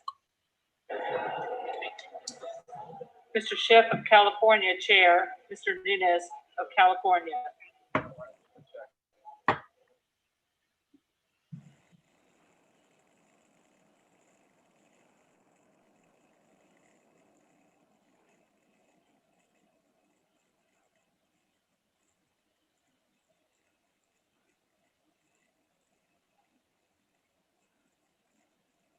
Yeah, I think this is pretty much over, so we can cut this off. Yeah, I was going to say, MOT. I was just surprised that they didn't, because there was a push for people to say, he should be held accountable for that as well too. Yeah. Yeah, they put that in there. They were trying Section to. 5A, 1B of House Resolution 8, the House stands adjourned until 11 a.m. on Friday, January 15th, 2021. 2 days. 21. There we 2 go. days for the weekend. All right. So I want to thank y'all for coming Another on. first for the presidency of Donald Wait, Trump. hold on a This second. is Let me- the second time in America, the second Hold on. Let's see time what they're he going to has say. been impeached. This afternoon, less than a week ago, before the new president is sworn in next Wednesday, by a vote of 231 to 197, the House of Representatives on one article of impeachment on incitement. All right. They cut it. All right. And those flags are not a half staff, by the way. None of them were. Boy.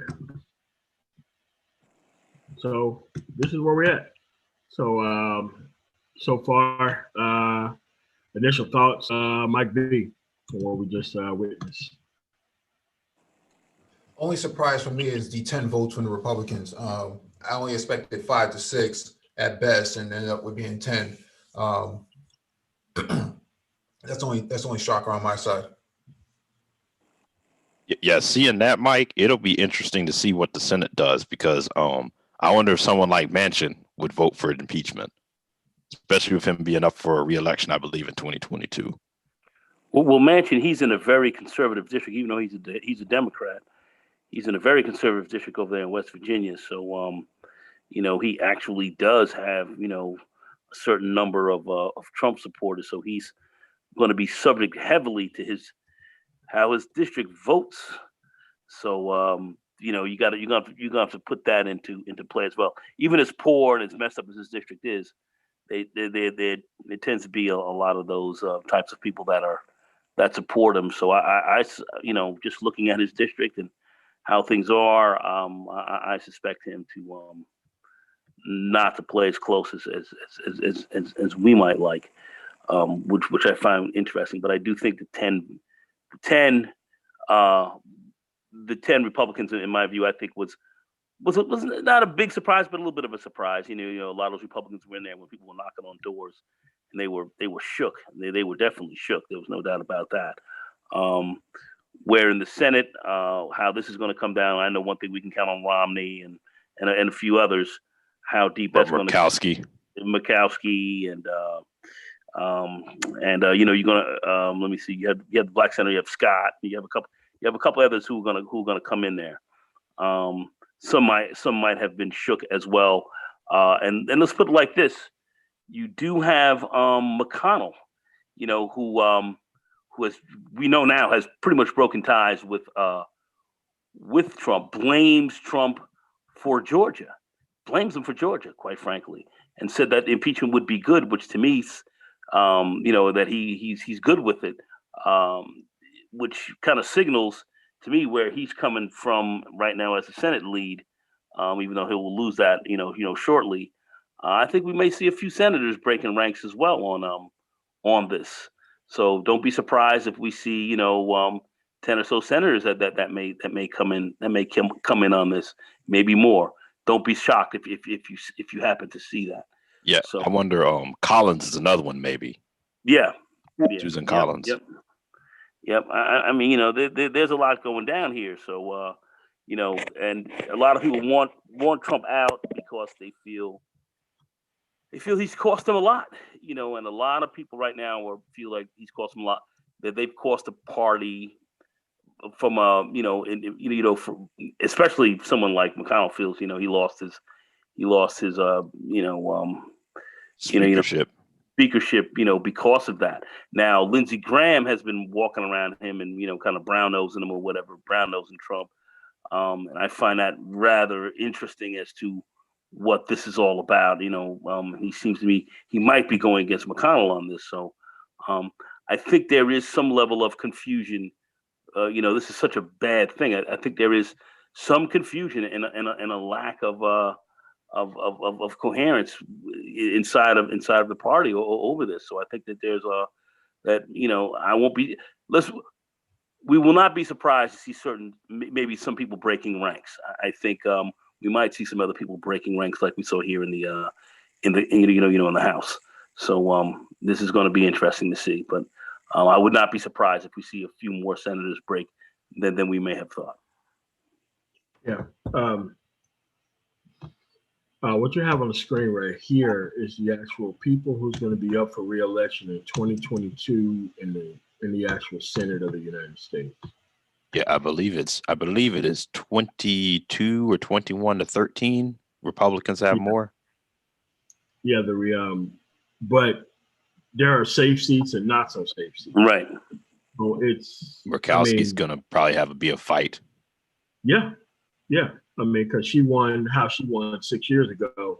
She's really, it's kind of so anybody can come take that seat away from her.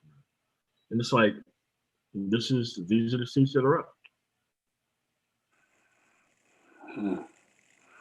Interesting. So, yeah, let's see that come. Let's see how that comes down. I do suspect it's time. Pat Toomey and that could be two right there. Pat Toomey and possibly what's his name? Tim Scott. Yeah. I just wanted to say, bro. I would just maybe even Ron Johnson. Are you done? Just go ahead. Finish up. Go ahead. No. I was just saying No. those. Finish up. Go ahead. No, I was just gonna say those three: Ron Johnson, Pat Toomey, Tim Scott. Like I said, Lisa Murkowski. Those I'm sure Republicans are gonna feel a little bit nervous about, just from where those states normally go and how things have been trending. Okay, I just want to make sure I don't cut you off. Yeah, Finish? and it's like Richard Shelby. I don't think that's Marco Rubio. He could be up for some problems as well. Just some of the stuff that he was talking before the actual election came down. Like a lot of these people could be in some trouble here. This is what I'm more or less looking at. I think there's going to be some level of there's going to be some blowback. I think as people look more at this and continue to look more at how this whole thing went on, I don't think this is going to play well long term. So I think people are looking at that as well. I've been looking at some of the polling numbers, and they've been looking at where let's say 45 or 46%, some say 47% of people of the Republicans kind of agreed with what goes on, agrees with what went on.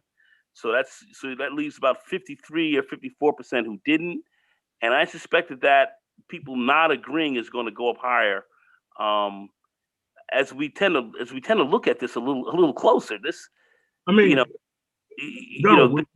have those numbers. Of conservatism is not what this is about. Go ahead. We're talking about these people who need to be reelected. We don't even have those numbers up about who's disagreeing with what. We're talking about the actual, like Rob Portman. That guy could be in some serious trouble. Yeah, I agree. I think that's going to play in what we're looking at.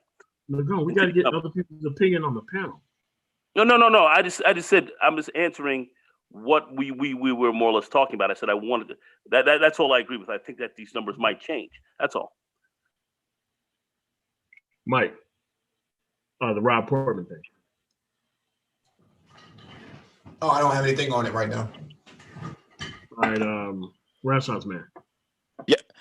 The only thing I would say is, Ohio seems to be trending Republican. So the only thing I wonder with him is he in the risk of getting primaried, or are you going to put another Joe Manchin type candidate up there and try to swing it back with a Democrat? Yeah. That might be the case. Difficult to say. This is very fluid right now. This is hard to say how this is going to play in some of these districts. That's what I'm looking at. I'm looking at me looking at politics and being very smart about this. You have to look at what what the trending numbers kind of look like and see where people's feelings might be changing on this. I don't know. This is going to be difficult. Problem for the Republicans, I would say. Yeah, you got the negative publicity. You got corporate America pulling out right now. Demographics working against you. It's not good. Yeah. It's sanctions against the party. That's really what it's like. No different than they do sanctions on North Economic Korea. sanctions.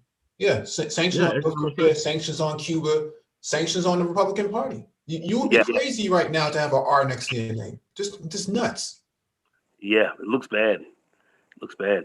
From a policy perspective, and even from your talking points, how do you support a lot of this when people can just go right back here and throw this at you left, right, and center? This is going to be difficult to deal with down the line. Mike, I do believe you said this is going to reverberate for the next 100 years. Sounds like a long time, but I don't think you're too far off the mark on that.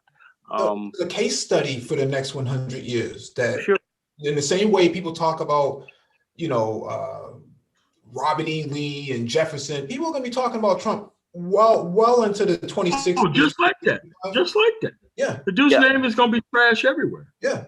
And I can see that these fringe groups will try to find a way to put up a statue of Trump. Best believe in the next 4 years, if Trump doesn't run again in 2024, they'll figure out a way how to erect statues of Trump all over the country. You might be right about that, Mike. But let me just say this: as you know, they do a further postmortem on this insurrection, and what I believe is with seeing what's really going to fall out of this. How do you come out looking like a great man on this one? How do you come out looking like a great man on pulling this off, where you have all kinds of insurrections from police, law enforcement, your own political people, and further deaths, and a lack of confidence in the country? How are you really going to run on this and be a hero? That's going to be a very interesting spin. That's why from an individual. Are you saying from an individual standpoint or from a party standpoint? I'm saying literally from a party standpoint. Literally from how are they really going to run this as a strength to really build up? Because Trumpism and Republicanism are two different things. So it's going to be interesting. Anyway, go ahead. Yeah, as long as the economy is bad in these red states, they're going to look for a populist, and Trump was the populist. And so the next coming, if Trump doesn't run in 2024, the next coming beyond Trump is going to be even more egregious, right? He's going to be even more outlandish. Everybody's going to try to top whatever Trump did in the past and try to copy his swagger. And I'm saying that's not traditionally what Republicans do. That's why when he was on the panel debates in 2016, you had Jeb Bush and John Kasich and these guys looking at each other like, I can't believe he said that, because that's not typically what they do. And he completely changed the whole entire scope of the conversation and the cordial behavior that the Republicans usually carry. No longer is it the Reagan era sort of approach where Republicans don't attack each other. That's kind of the hidden social contract amongst them. You don't attack each other. But this guy broke all the rules and got to the top. And he wasn't even a conservative. Is that Trumpism? Anyway, go ahead, Ron. Go ahead. No, I was going to just say he turned it into basically a WWE match, like debates and stuff. Yeah, that's essentially it. Just turned in from a serious policy discussion to entertainment. And see, that's the big issue, because if you're going to talk about conservatism and you're going to run on the key tenets of what the Republican Party is supposed to be built on and the conservative policy, Trump is none of that. He's none of that. He is none of that at all. He's not a conservative. He's not running on any one of those tenets. He's not running on anything that's even close to it. To be quite frank with you, how is the party going to manage that? Is that going to be now the Republican Party politics? Is that they're going to be their body politic now of Trumpites and culture warriorism and white ethnocentrism and large white stateism? Literally a white ethno-state socialist type of construct that Bannon and them are talking about, or are they going to be back to their more conservative type of values to run on that and to continue to win down ballot as well? How is that really going to play out? That's what I'm looking at and wondering, like, wow, this is going to be a real difficult walk. But here's the actual. But here's the actual thing that he actually squandered. He squandered a multi-billion-dollar opportunity. Mm-hmm. He squandered, like I just said in the chat to Ramil. Shout out to Ramil. Dude, this dude could have never ran again, completely controlled the party and bulldozed people across the country. Mm-hmm. He could have came in purely by okay, he lost the election. He could have ran to be head of the RNC. That means he controlled the purse strings of the RNC.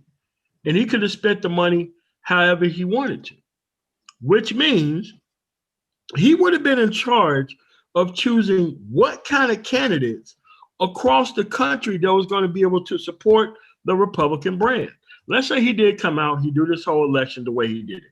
He could have super moderately made the party more moderate behind the scenes. It kept running more and more black candidates in these southern areas.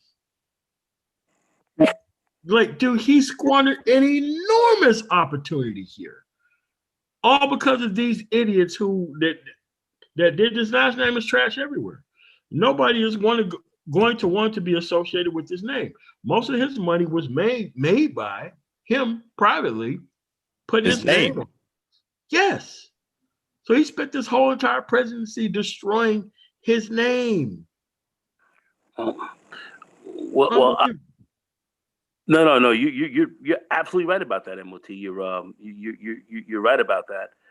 People like McConnell and them who are in the party who call themselves real conservatives from the small government fiscal conservative side. They wanted him out. They want this guy out of there. So do they fracture? They split to the Trumpist wing. Is there a Trump wing now to the party where you're going to have your centrists and your conservatives kind of running up the middle, and then you're going to have your like I said, your Trump wing that really is more of a I hate to say it for lack of a better word, kind of the white nationalist socialist party. Is that where you are really going there? Is that where that is? We don't have a solid answer on that yet, and we're looking at these various districts that are running, that people are going to be running in. Demographics might change a little bit, even though seats are drawn basically to keep a certain type of person in there. We do see that there's flux coming in and out of these districts, where people are polling right now, and that's why I say why it's so significant to find out what people are feeling at this stage of the game, because that's going to have an effect on those districts as these people come up and run. And I actually think within a year's time as well, I think that'll have an effect on it.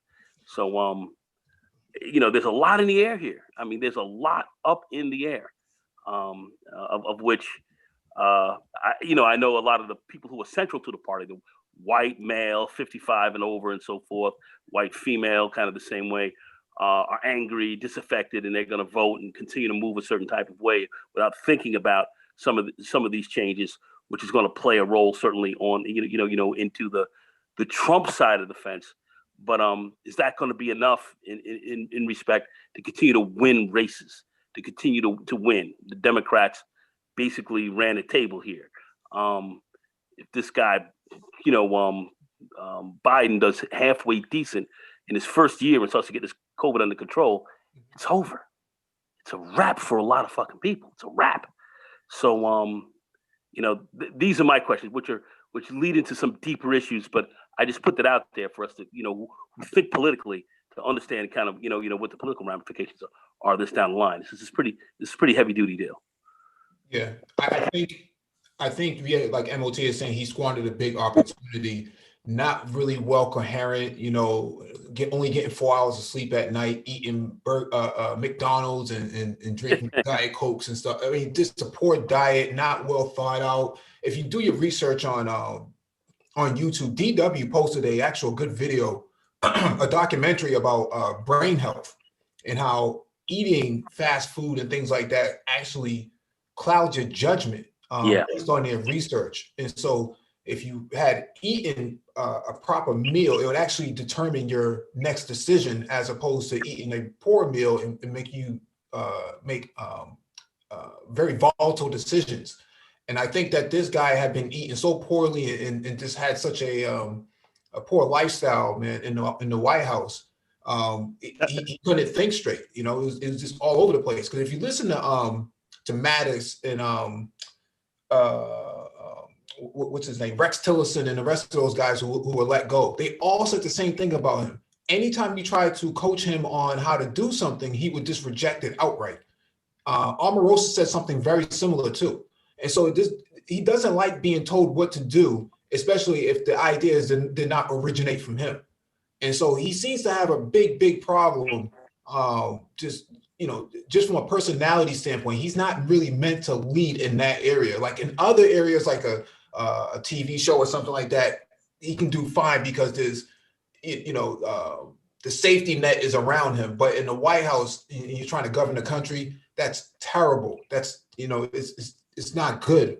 You don't have to deal with reality if you're on a television show. You could make up and do whatever you want. It's all scripted and staged, and it'll all work out in the end. Yeah, Trump would have done, and this is why I get on a lot of Black men in the space who claim to be conservatives. Why don't you redress the party? You had every opportunity to go to the White House. Trump brought brothers to the White House, and they did nothing. They squandered the opportunity to redress them.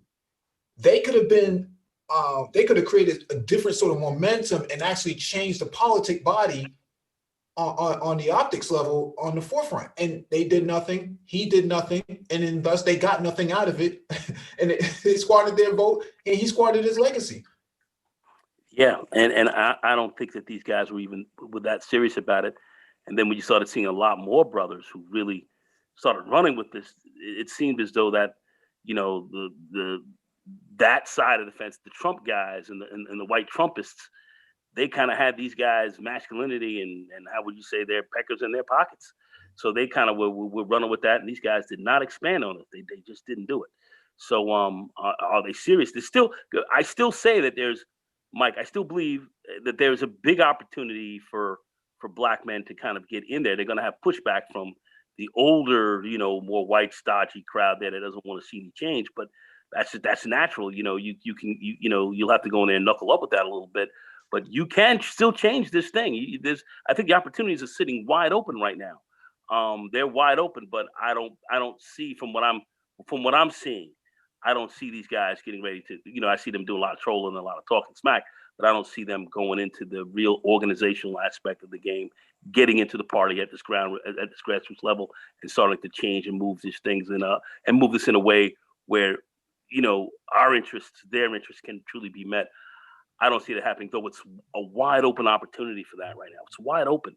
It could actually help to save the party in many respects, but I don't think these guys are even beginning to think like that, truly on that level. Just like you said, they went to the White House, they sat down, they met with them, and they did nothing. They squandered their vote. They got Stacey Abrams basically outvoted you, and for all practical purposes, and that's what happened. And I don't think we're going to see much from these people, to be quite frank with you.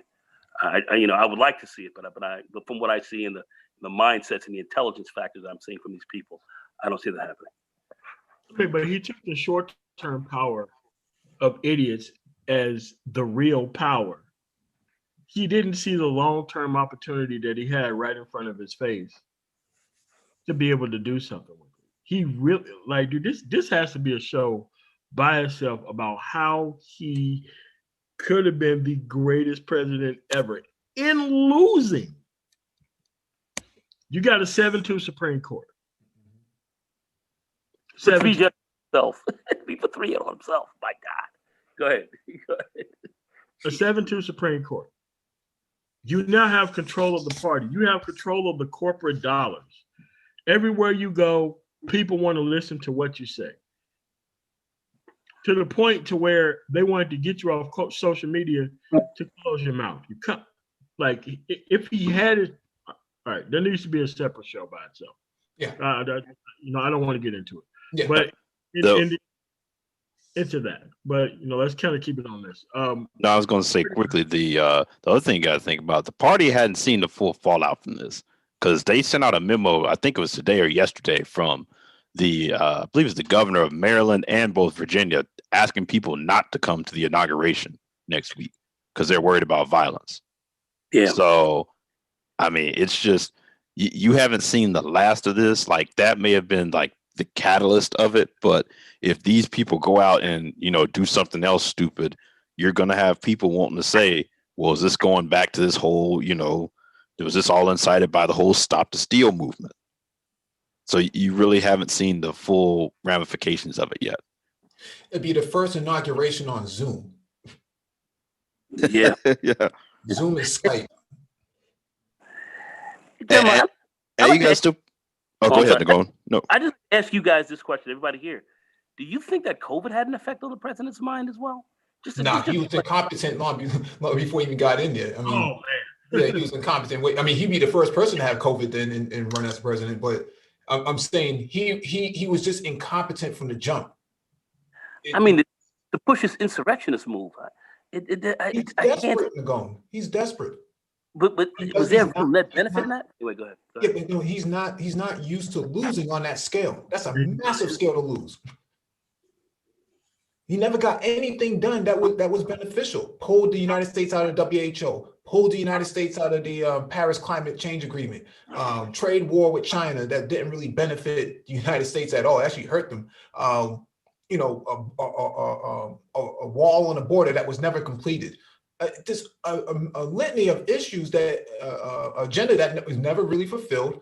An economy that's in shambles. When he came in, the economy was doing good. Obama left him a nice full smorgasbord of financing an economy, just like Clinton left one and Bush trashed that. The Republicans are just known for trashing things, man. And yeah, they are. Yeah. They're just not very good at national global governance at all. They're just not. They're always involved in some kind of war. He fired missiles into Syria. You had what's his face from NBC talking about those beautiful missiles, and it's like a warmongering party, and you have people saying, "Well, Trump was there to stop neoliberalism, globalism and whatnot." In reality, he was not. He still had business dealings in China. Sure did. And he had even more business dealings now that he was going to be in constant violation of the emoluments clause. So it's like you're dealing with people within the space that I'm just not ever going to talk to again. It's like, dude, listen, you fried your credibility on MAGA Mountain. You can never come back from it. Yeah. That's what happened. And here, even if he didn't, all you had to do was lose, watch the process to the end. But once he started filing those lawsuits, now you know what the lawsuits turn into. Mm-hmm. It turns into violence at the end of the day if they don't get their way. Yeah, that's exactly it. That's why I said this year would give a lot of violence. That's what it turns into. So you have to realize that, when Enemy Nation was saying earlier that demagoguery is not against the law, I'm like, demagoguery is against the law if it's connected to a very specific conspiracy, thanks to the outcome. And the outcome was those people came in for a very specific reason and did something very specific on his order. Because I don't think if you subtract the word insurrection and put Muslim extremists, no one would be saying what they said. And this is why people are like, oh, well, the process, this process, this is why I voted. I'm like, no, it's not the process why you did that. You wanted to do that because you wanted to do it. It had nothing to do with what you're seeing on the screen. What you're seeing on the screen was people who actually voted for that. They actually wanted to do that. If you think about it, MOT, this has turned what Black men consider themselves conservatives. They actually became extremists because the idea of voting on the right was a reaction to Kamala Harris. So this disdain, not just for the left, but for BWs, is what's driving the populace for them. But Trump doesn't really feel that way. He's not totally against the left. That guy is from the left, right?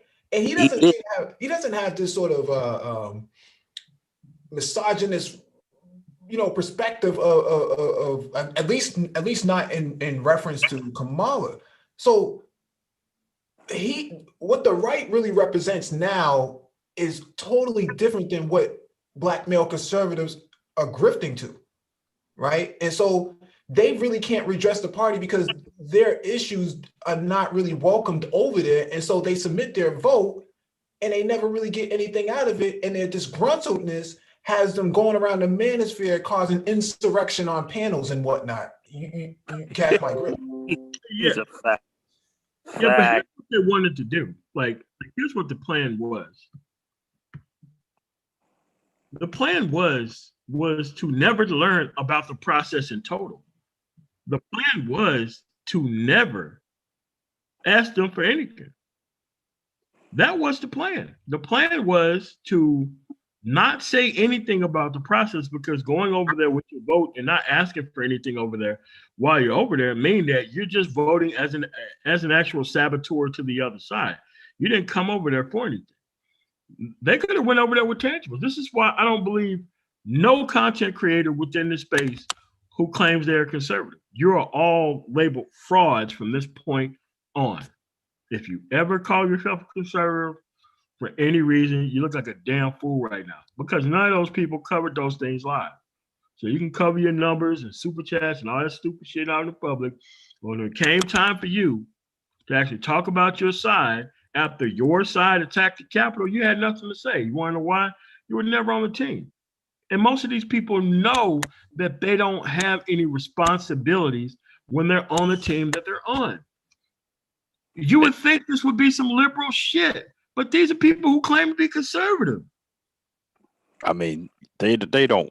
I mean, like I said, even they don't really want to have to defend this because it's indefensible. I mean, I don't know if y'all saw pictures. They got pictures of National Guard troops literally sleeping on the floor in the Capitol because he got so many up there and just nowhere for them. But the thing is, why do you have to defend it? Why can't you just be a fucking man and say that shit was dead ass wrong? They get thrown. You get run out of the party. You saw what happened when a certain Black YouTuber tried to call it out. You had his own subscriber base turned on him. Oh, I know. I'm saying you're a coward. I mean, it is what it is, bro. You're a fucking coward. You ain't got no honor. It is what it is, man. But their whole deal was never to come up here and man up. It was all more or less about, and we broke it down. I sat down and was talking to one of these guys. It was about Zaddy getting his bitching line for him. See, at the end of the day, it was about him saying, let's get this done. Let's get this done. Oh, they're going to do this for us. And that's what they were counting on. And but when you started to look at where these other guys, the white guys, the Steve Bannon types, the white ethno-state people, the white ethno-state socialists, and so forth, their interests are not what your interests were. They're not. At best, you're just a little dark mascot running around, helping them to advance their advantage, not yours. So that's the game. That's why I said these guys were never serious, and they're not serious. Man, if only Kingfish could be alive to see this. What's that? If only Kingfish could be alive to see this. Yeah, but you have to understand that y'all know going over there to do that was a protest vote. It was a protest vote. They still haven't picked up a book yet to learn about the history of what it is that they want to be a part of. They was over there to say, look, I'm with them. You better get in line or I'm going to stay over here. Like, you cannot do a hostage situation in politics. You can only throw your vote away. You have to bring something. Yeah. You man, you're hitting that shit so hard it's not even funny. Go ahead. You can't sit here. No. You got to bring something to the table significantly. You got to really bring in, and brothers there's some Black conservatives who have an idea on this. We don't see it in this space because the learning capacity, the intellectual capacity, a lot of guys who are supposed to be conservatives, they've never done work to understand even what conservatism really is. So yeah, but we've been debunking that for a long time on those. Yeah, because these dudes about absolutely no policy though. Yeah. I mean, you'll talk to people. They'll say policy, Then you'll ask them about a policy situation. They'll ask you, "What do you mean by policy?" Because all their gripes are about social issues. That's why. And You then basically right there, the conversation's over. So that's generally what we're talking about. But they still is a big opportunity for true Black conservatives to make moves. But what I see here in this side of this space, that's not going to happen, and they're not about that. They're actually not about that life. So I'll just leave it at that. Anyway, go ahead.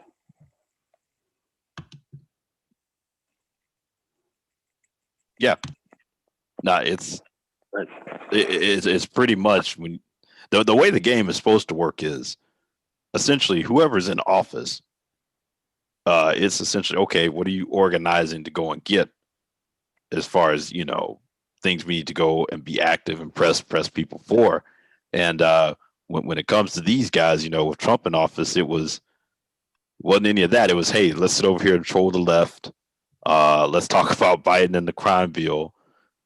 Let's talk about the left and the things they support. And it was never about, when you start challenging them on, okay, policies and why should I go, support Trump, they didn't even have the platinum plan until what, two weeks before his reelection, and he only talks about that thing once. He had it the day before the first debate. That's right. That's right. The timing of it. And it wasn't even his plan. Yeah, what is plan? It wasn't even his plan. It wasn't even a whole page. It was double space. Double space with a cover page. Yeah, with like a 24 font, size or something like that. It's just crazy. Yeah, Mike. But here's what the platinum plan was. Mm-hmm. It was a red herring, something else to troll and grip off of. For sure. They announced the actual plan before the actual first debate. You didn't hear Tim Scott reference it, Mitch McConnell not reference it, Marco Rubio not reference it, Ted Cruz not reference it. Nobody was referencing the plan. Mm-hmm. All the people who was referencing the plan were people who were targeted with the actual abject stupidity of what was actually going on with the actual issue. They knew full well that there was going to be no way that thing was going to be talked about within the party. It was released and talked about before, and you had these so-called conservatives, Black conservatives, who came up and actually started supporting liberal ideas and didn't even know it was a liberal idea until you actually told them. Yeah. Like that's a liberal idea. So what I supported, oh, okay. It's about the fact that you don't even know what the hell's going on. Oh, okay. So okay. You're not liberal and you're not conservative. You're just pro this guy. And it doesn't matter what he does. That's what the issue was, man. That's exactly it, MOT. That's the bottom line. You hit it right in the head. These guys are going for Trumpism as opposed to real conservatism. That's a whole different game. It's a different game altogether, and that's where these guys have gotten lost. I brought up on a panel. I was with Art Newstyle at the time. A few months ago, about 2 months ago, I would say, and we had one of these guys up there, and I brought up a conservative policy that was brought up. Conservative policy that was brought up.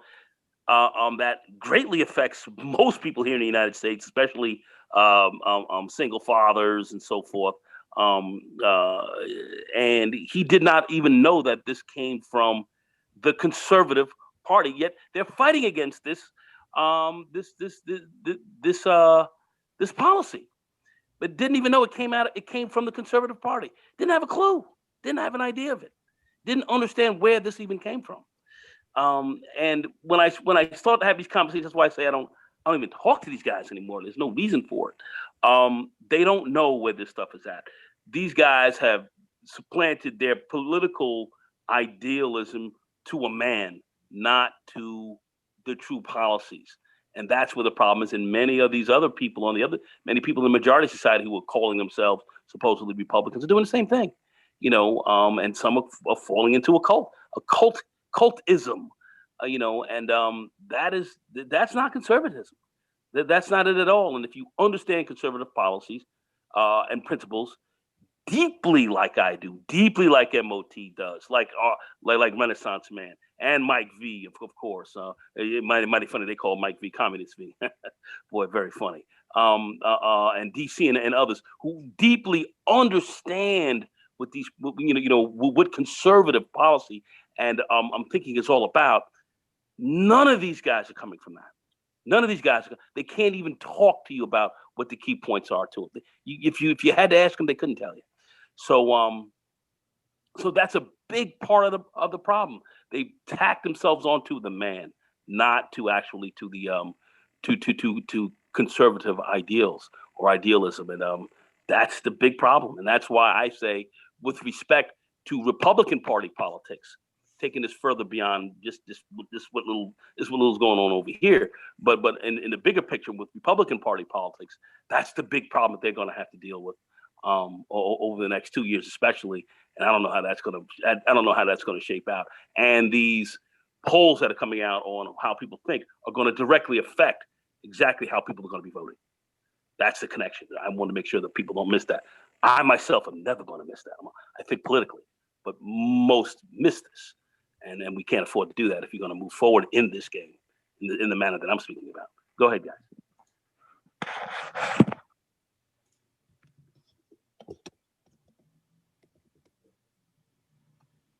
Hey, it looks like DE joined us.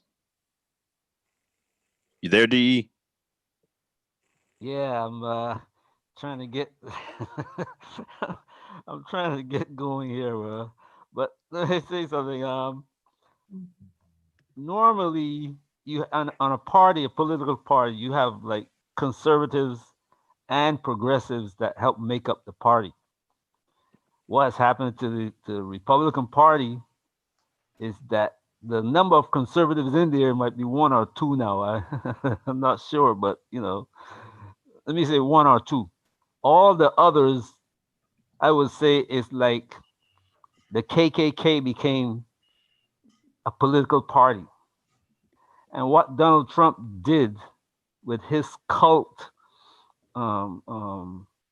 manner is what happened way back in, what was it, 1913, when Birth of a Nation came out?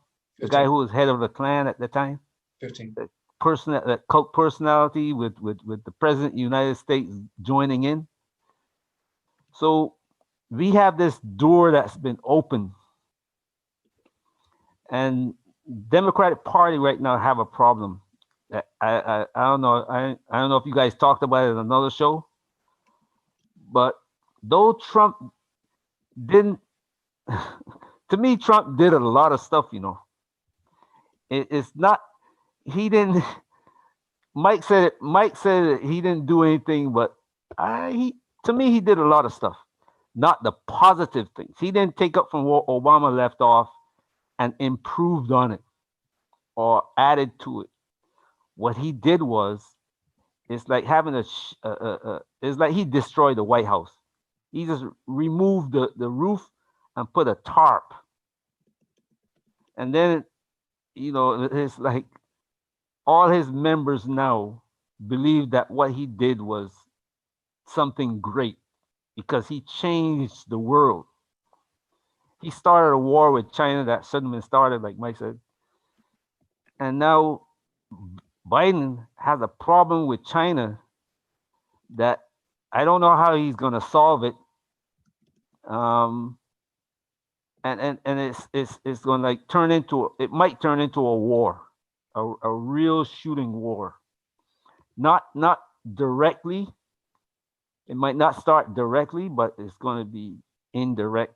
It's like what happened in the 70s with the so-called communism, where you had people, they're going to remember the guns of 73, when a lot of presidents who decided, you know what, I want to be a socialist, and the US just took them out.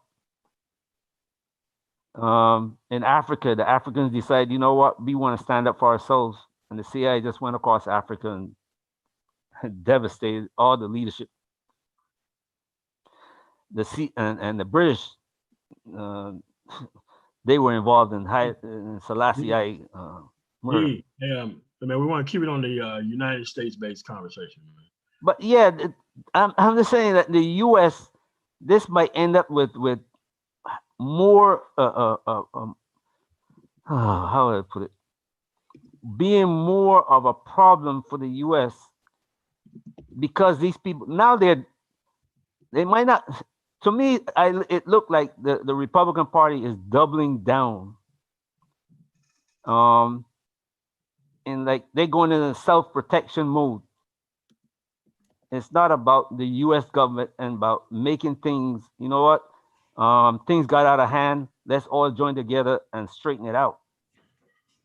Right now, they're working on a plan that whatever Biden does, they're not going to let it happen, even though they don't have the people in the Senate to do it. You know, because the 50-50. But this thing is going to turn into a real bad situation because of this door that Trump opened. That Biden's going to have, he can't close it. So he's going to have to take on some of Trump's characteristics in order to please Trump's people and the Republican Party in order to get some things done. He had Trump's characteristics in 2012 when he was debating Paul Ryan. That was the last time, Joe Biden was considered to be Bulldog Joe. Yeah, but I'm talking about outright, just. Yeah, but he can't do. What I'm saying is he can't do that. That's not his character, and that's not the social climate necessary for the left, right? They have to take the high road every single time because, like Hillary said, these deplorables. That's what the Republicans are being beholden to right now. That's why, if you listen to the what was the military general last week who said that they didn't want to send troops into the Capitol when the insurrection was happening because it wouldn't look right. Because the optics of suppressing white men was of that party that would backfire on them. That's exactly what I'm talking about. So Biden, he still can't do it.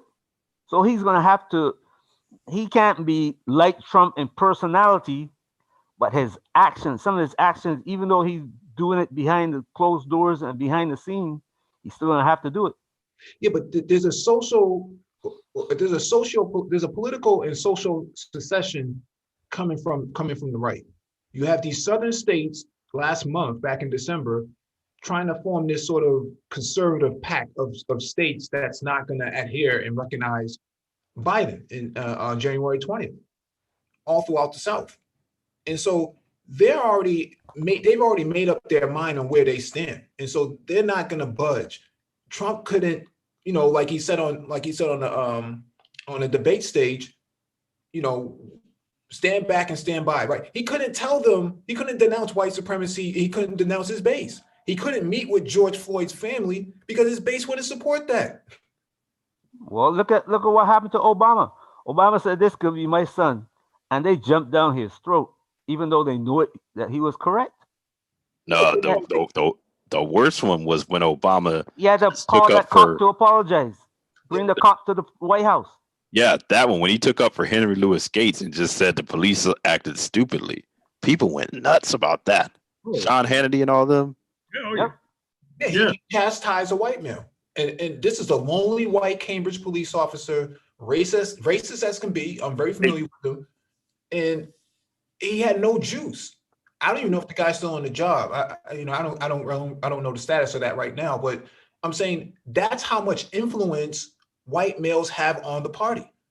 And that these guys are beholden to this regardless of what the left is doing. They're beholden to them. And these flyover states that supported Trump are all in shambles. Ohio, Indiana, the rural parts of Pennsylvania, all these places that supported him this year, they're not doing well economically, and they're never going to do well going into the future because they have no industry. Yeah, but it's only going to increase their antagonism towards who they feel like, say, the Mexicans that Trump was talking about. These Mexicans coming here taking our job. These Mexicans coming here getting free this and free that. They're in antagonistic attitude towards anybody who is coming into the country, any immigrant, or say even Black Americans themselves. When they started see, like you guys all, like the BlackBerry just talking about getting into a business or IT. When they see that a lot black people are moving into positions that they don't like, this antagonism that you see Trump started up is going to only increase. Yeah, you're really hitting it on the head though, right there, De. What you're essentially talking about is moving away from a lot of this other classical conservative stuff, and you're dealing now with an ethnocentric kind of culture war. That's what's really going on more now, and that's these are the deep issues you're gonna have to deal with this Trumpism and post-Trumpism it's been already here, but it's been actually magnified and intensified on. You know, you're looking at now, you know, people dealing more from an ethnic perspective. It's really a cultural kind of a deal right now that they're more that they're more talking about. There's a lack of a moral compass on a lot of this because of this strict ethno view, a civics view, a real strong, you know, a lack of civics, a lack of education. These are the things that are really going to be driving this further on in the future that the party's going to have to deal with. This is going to be very difficult. It's going to be difficult for them to have to balance. But that's essentially what we're really talking about. I mean, we've seen some of the ignorance here, but when you really you really look at it when you come to that side of the community that we were just talking about, it's going to be huge. That's going to be, it's more of a culture game. Hey, am I wrong? Am I wrong if I say that this thing bears some real dark similarities to Jim Crow? Well, it is Jim Crow. Hey man, Mike can speak on that. Mike, how it started, how Jim Crow started after the war. I mean, damn. Hey, MOT, can I share my screen real quick?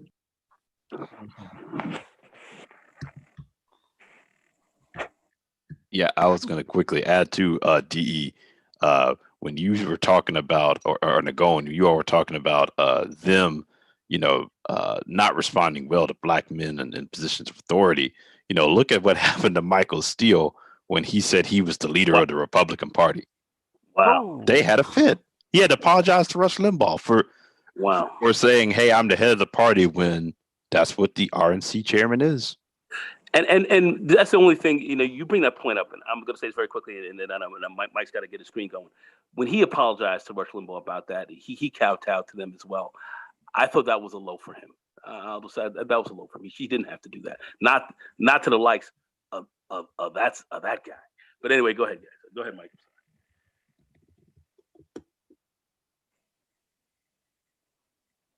All right, fair use, man. Fair use. Just a real quick clip. If this past year and now start of 2021 have united this country in any way, it's in loss. So many of you have lost loved ones, so many more economic security, and all of us have lost the faith that we live in a United States. I'm far more fortunate than too many. I still have my family and I have my job. This past week, however, I did lose something of value to me, and that is a friend. The last 4 years, they have been exhausting for all of us. Politics has always been the source of drama, even long before Trump, whether it be at the Thanksgiving table, the break room at work, or over a beer with a buddy. It is one of the many reasons when I'm not on the air, I try to avoid like the plague any debates that include the name Donald J. Trump. It's just not worth it. Now, the key word there is try. As we all know, the toxicity that is our president has infected all of our conversations and even relationships. For me, this just cost me a friendship of more than 30 years. Now, for sake of conversation, let's call my friend Sam. Sam and I have never agreed politically, but our differences never clouded the fact that we had a lot more in common than we didn't. Sure, we'd bust each other's chops and threaten to move to Canada if a big election didn't go our way. But it was always said with a laugh. We lost a common friend not many years ago, and Sam couldn't have been more compassionate to his widow and kids. If you needed someone in a pinch, he was there. He was funny, honorable, he was dependable. I'd hope he'd say the same of me. But for the past 4 years, and if I'm honest, maybe a little longer than that, Sam's rants stopped being delivered with a laugh. Sam's Rust Belt city saw its manufacturing jobs gradually disappear, and his own company was first bought by a European conglomerate and then eventually the jobs too followed overseas. Now, for reasons I still don't understand, Sam always blamed somebody for this. It was the Democrats in his eyes, even though his problems started under Bush and the final betrayal happened 2 years ago under Trump. Sam blamed a lot of other folks as well. Somehow, immigrants were stealing all the jobs. When it was pointed out that he wouldn't even mow his own lawn, let alone be deprived of a job in landscaping, he lashed out and even defended separating families and putting kids in cages. That was almost the final straw for me. But in the past year, police reform protests, they were an ignition for Sam. Rants followed that came very close to those people. Trump was always blameless, but always apparently gutsy enough to tell it like it is. The same Sam who used to have a poster on his wall in college of the miracle on ice with the U.S. beating the Russians was defending Trump's bootlicking of Putin. Suddenly, my friend who never owned a gun was telling me that Biden was going to come for his guns. Antifa was everywhere. Even though he and his family were on Obamacare, it was a sign of socialism. Masks, they were a sign of oppression, and hell no, he wouldn't get a vaccine. In recent years, we started talking less. It was just too hard. I noticed he was always itching for a verbal fight, and he kept veering farther and farther from, well, just basic facts. So I began to ask him, who was feeding him this baseless conspiracies? And I got to tell you, my jaw dropped. Sam, he drives a lot for his current job, and he was being fed a daily diet of Rush Limbaugh, Mark Levin. He's listened to podcasters like the Ben Shapiros of the world. Our breaking point came after he said we had to stop the steal. And I warned him that that kind of crap was going to get somebody killed. Then came Wednesday. So outraged by the coup that costumed domestic terrorists carried out on my Capitol that I didn't follow my better judgment. And the following day, I texted my friend Sam that this is what dangerous lies and irresponsible lawmakers lead to.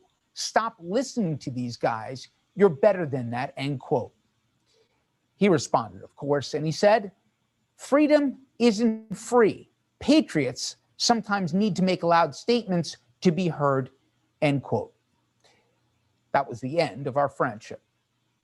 Now, some of you, I'm sure, think I probably stayed too long with someone that wasn't worth the time. I disagree.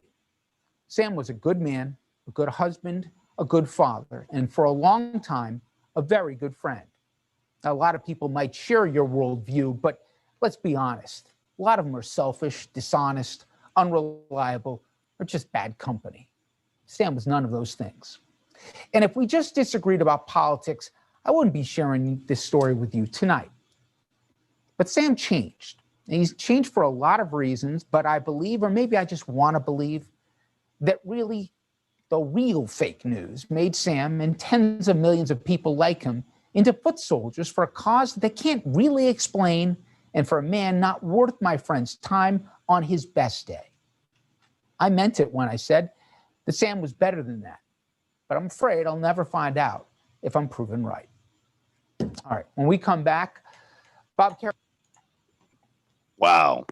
And the crazy thing is, the host that he lists, that's not even like, you're not even talking about like Alex Jones or, you know, some of these other far out cats. You're talking about people, Mark Levin and Ben Shapiro. People love those people on the right. I mean, they're mainstream. Any thoughts on that? Anybody here? Any other thoughts? Yeah, I mean, that's exactly what happened. Like, the problem is, Mike, is that you got people who think they're American citizens, but their view of America was based on the 1950s model where Black people was viewed as one place and everybody else was viewed as somewhere else. And as long as he had his place where he didn't have to think about the realities of everybody else, which is not equal protection under the law, by the way, he was fine with his country the way it was. And those are the people I don't give a damn about. I don't give a damn about the people who's currently suffering because they don't have the skills to compete. Pretty soon, the world was going to catch up to those who are not making any type of action. The actual Secretary of State wasn't going to keep everybody else at war to the point to where they wasn't going to be able to make progress as individual people. Now everybody has the chance to move forward. Everybody has the chance to create new technology. This is very new.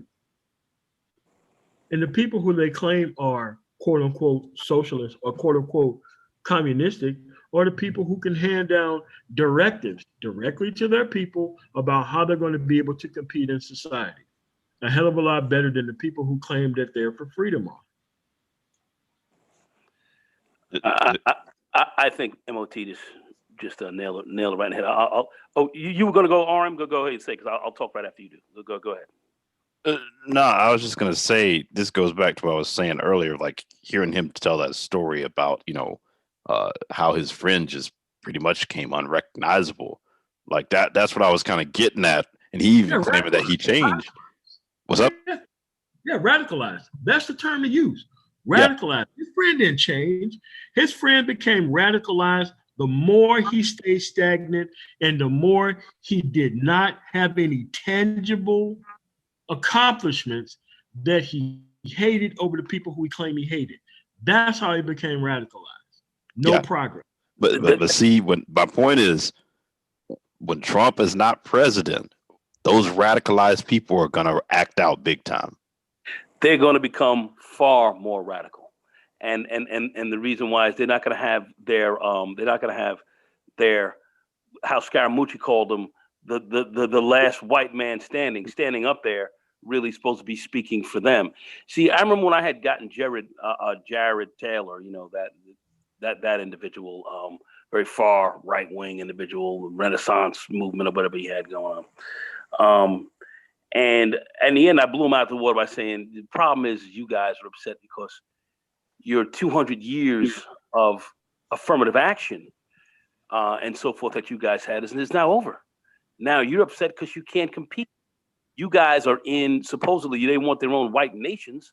They, and I call them almost like the Indian nations here in the United States. They have their white nations here, literally here in the United States, Montana and Wyoming and North and South Dakota and all these places. And, where black populations and so forth are almost literally non-existent. And here they are living just above the poverty line. Many of them eating their own guns and dying of drugs. They're dying within their white ethno state, of which you bring that up to them, they get very upset because they're not competing. That's a big part of the problem. And they don't believe in any of the fundamental tenets that we talk about as far as democracy or absolute equal protection underneath the law, law and order and all that. I don't believe in any of that, especially if they don't feel it's working, for them, and they perceive this black guy down the road or this Asian guy or somebody else, doing well or doing better than him, and he's not bringing much to the table. These guys are going to go to the gap. That's half of these people you see coming up there, where people looking at like, oh man, the world is changing and we're not competing like we were, and let's come here, stop the vote, stop the steal and all this craziness. And it's basically at the root of it is what it's Detroit, Michigan, it's Milwaukee, Wisconsin, it's Philadelphia, Pennsylvania, it's Atlanta, Georgia, and that's why they're there. That's why they're there, man. That is at the bottom when you break it all down. Its instantaneous rate of change is that. That's what that is. That's the function of this whole move. That's where this is. It's a slope of that curve. You said you had a conversation with them, Nagone?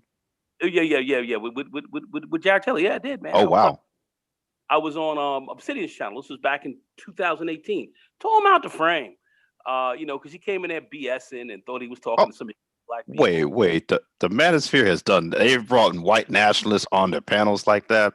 We had this white man on the panel. Oh. And I was like, if you're gonna bring a white guy like this on here, and me, the brother that I am, knowing what I know, sharp on the game like I am, you're not gonna get around me.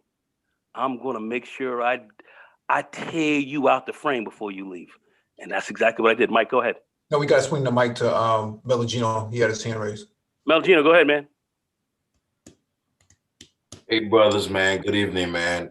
Hey, good show, definitely. You guys speaking some good stuff, man. One other thing I want to mention is that this whole thing that happens, if you've been following it and you've been following politics and you understand politics, or you simply understand some basics approach to life, right? Or if you ever raise a child, if you ever watch a person raise a child, you know how to raise a child, you knew just what's going to happen, right?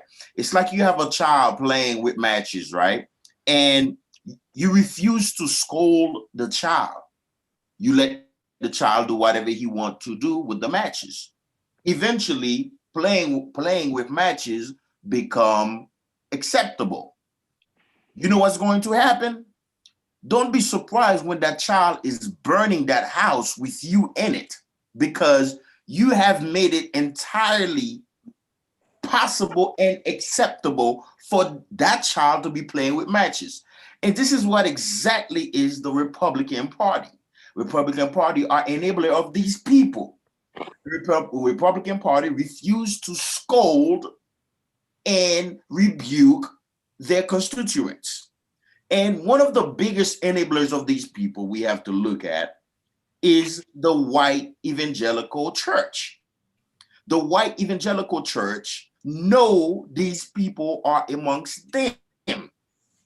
They know these people are part of their congregation.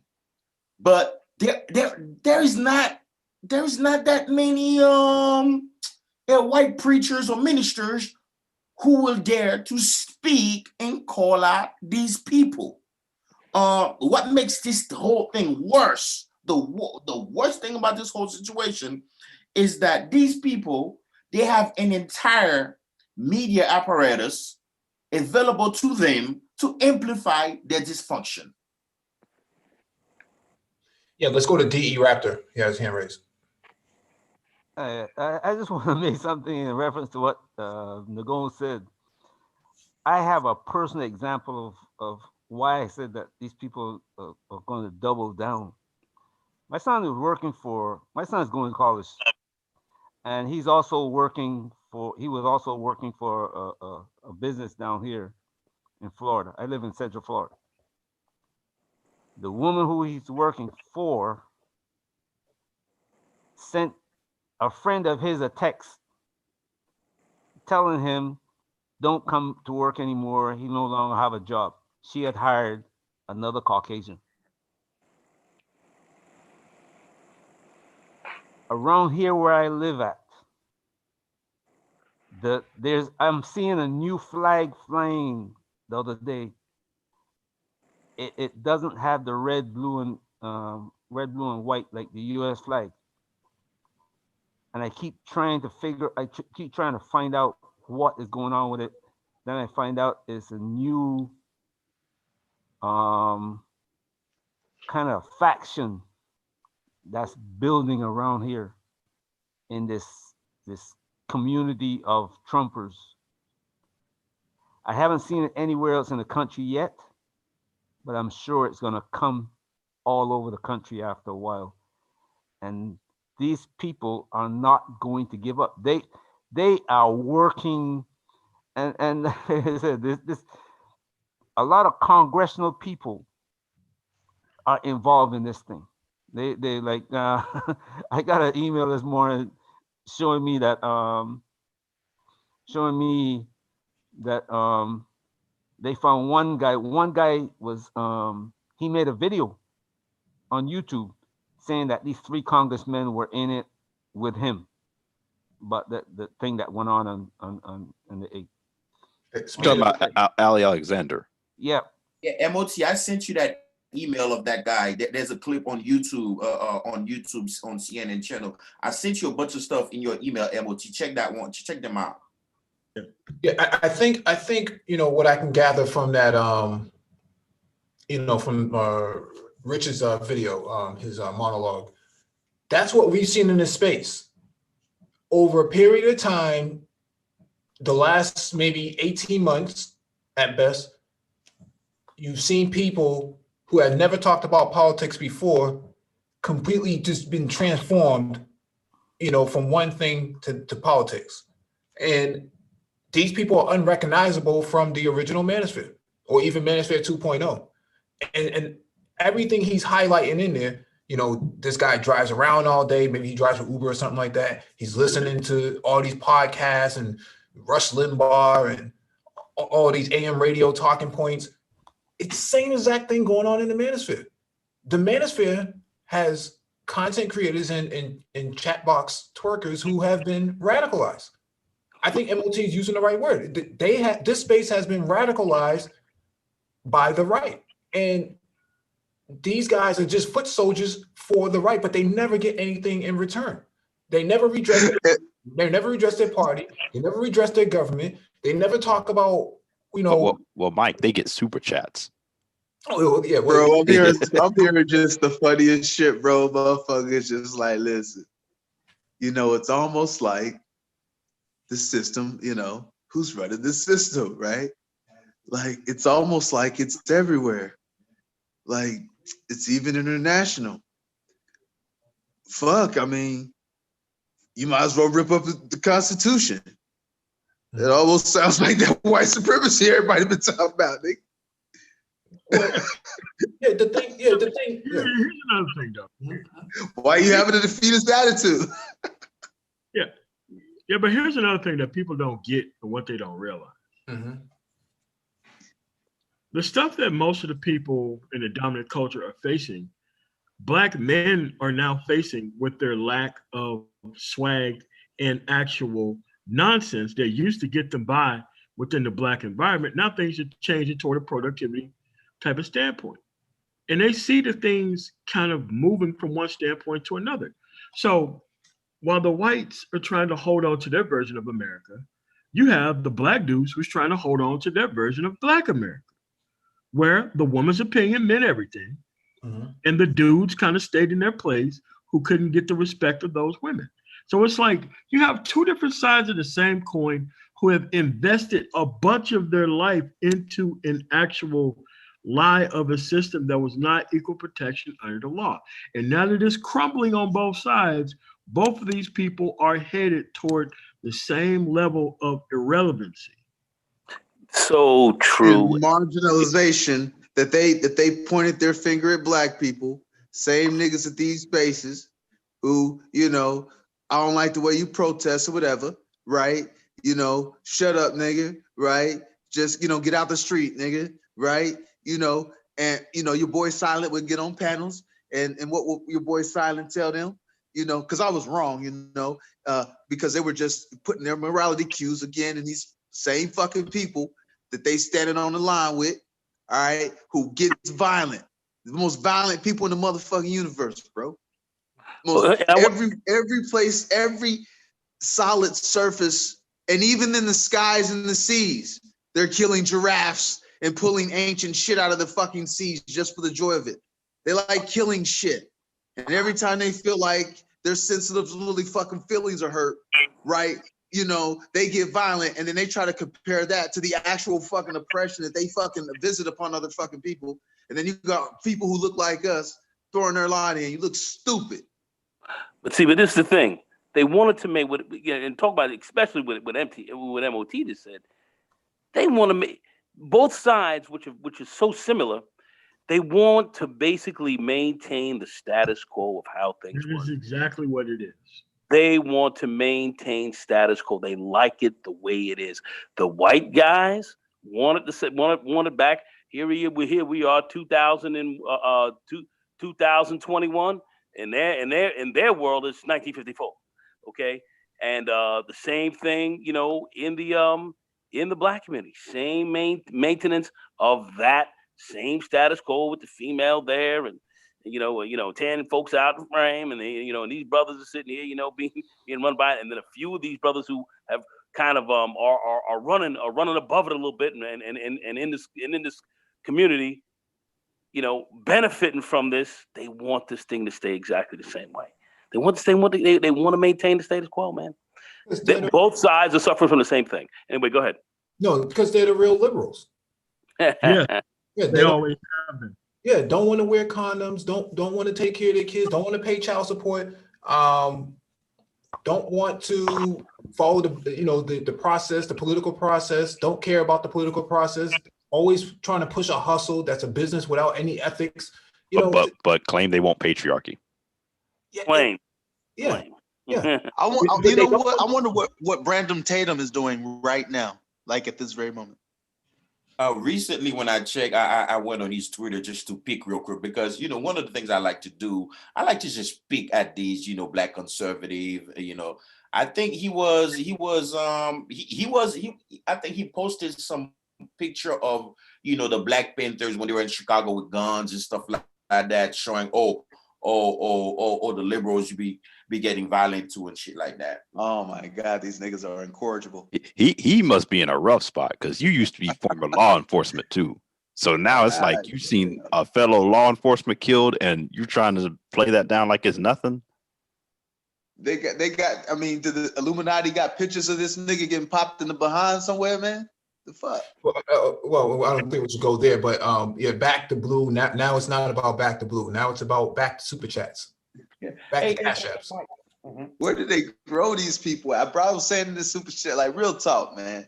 I've never heard of these type of things ever before I got on the internet on these YouTube panel shit, man. I swear, like I thought every Black person kind of knew what I ain't never heard no Black person talking about they ain't think white people was doing some foul. Like I mean, you might have I had one uncle named Dean one time. He'd be like, yeah, I hate niggas and I love white women. Yeah, but he was an anomaly. Like he was it was Uncle Dean's a weirdo. He was just that nigga. But where all these niggas come from, bro? Just denying the bloody fuck, making all of these excuses for Caucasian. Like, come on, bruh.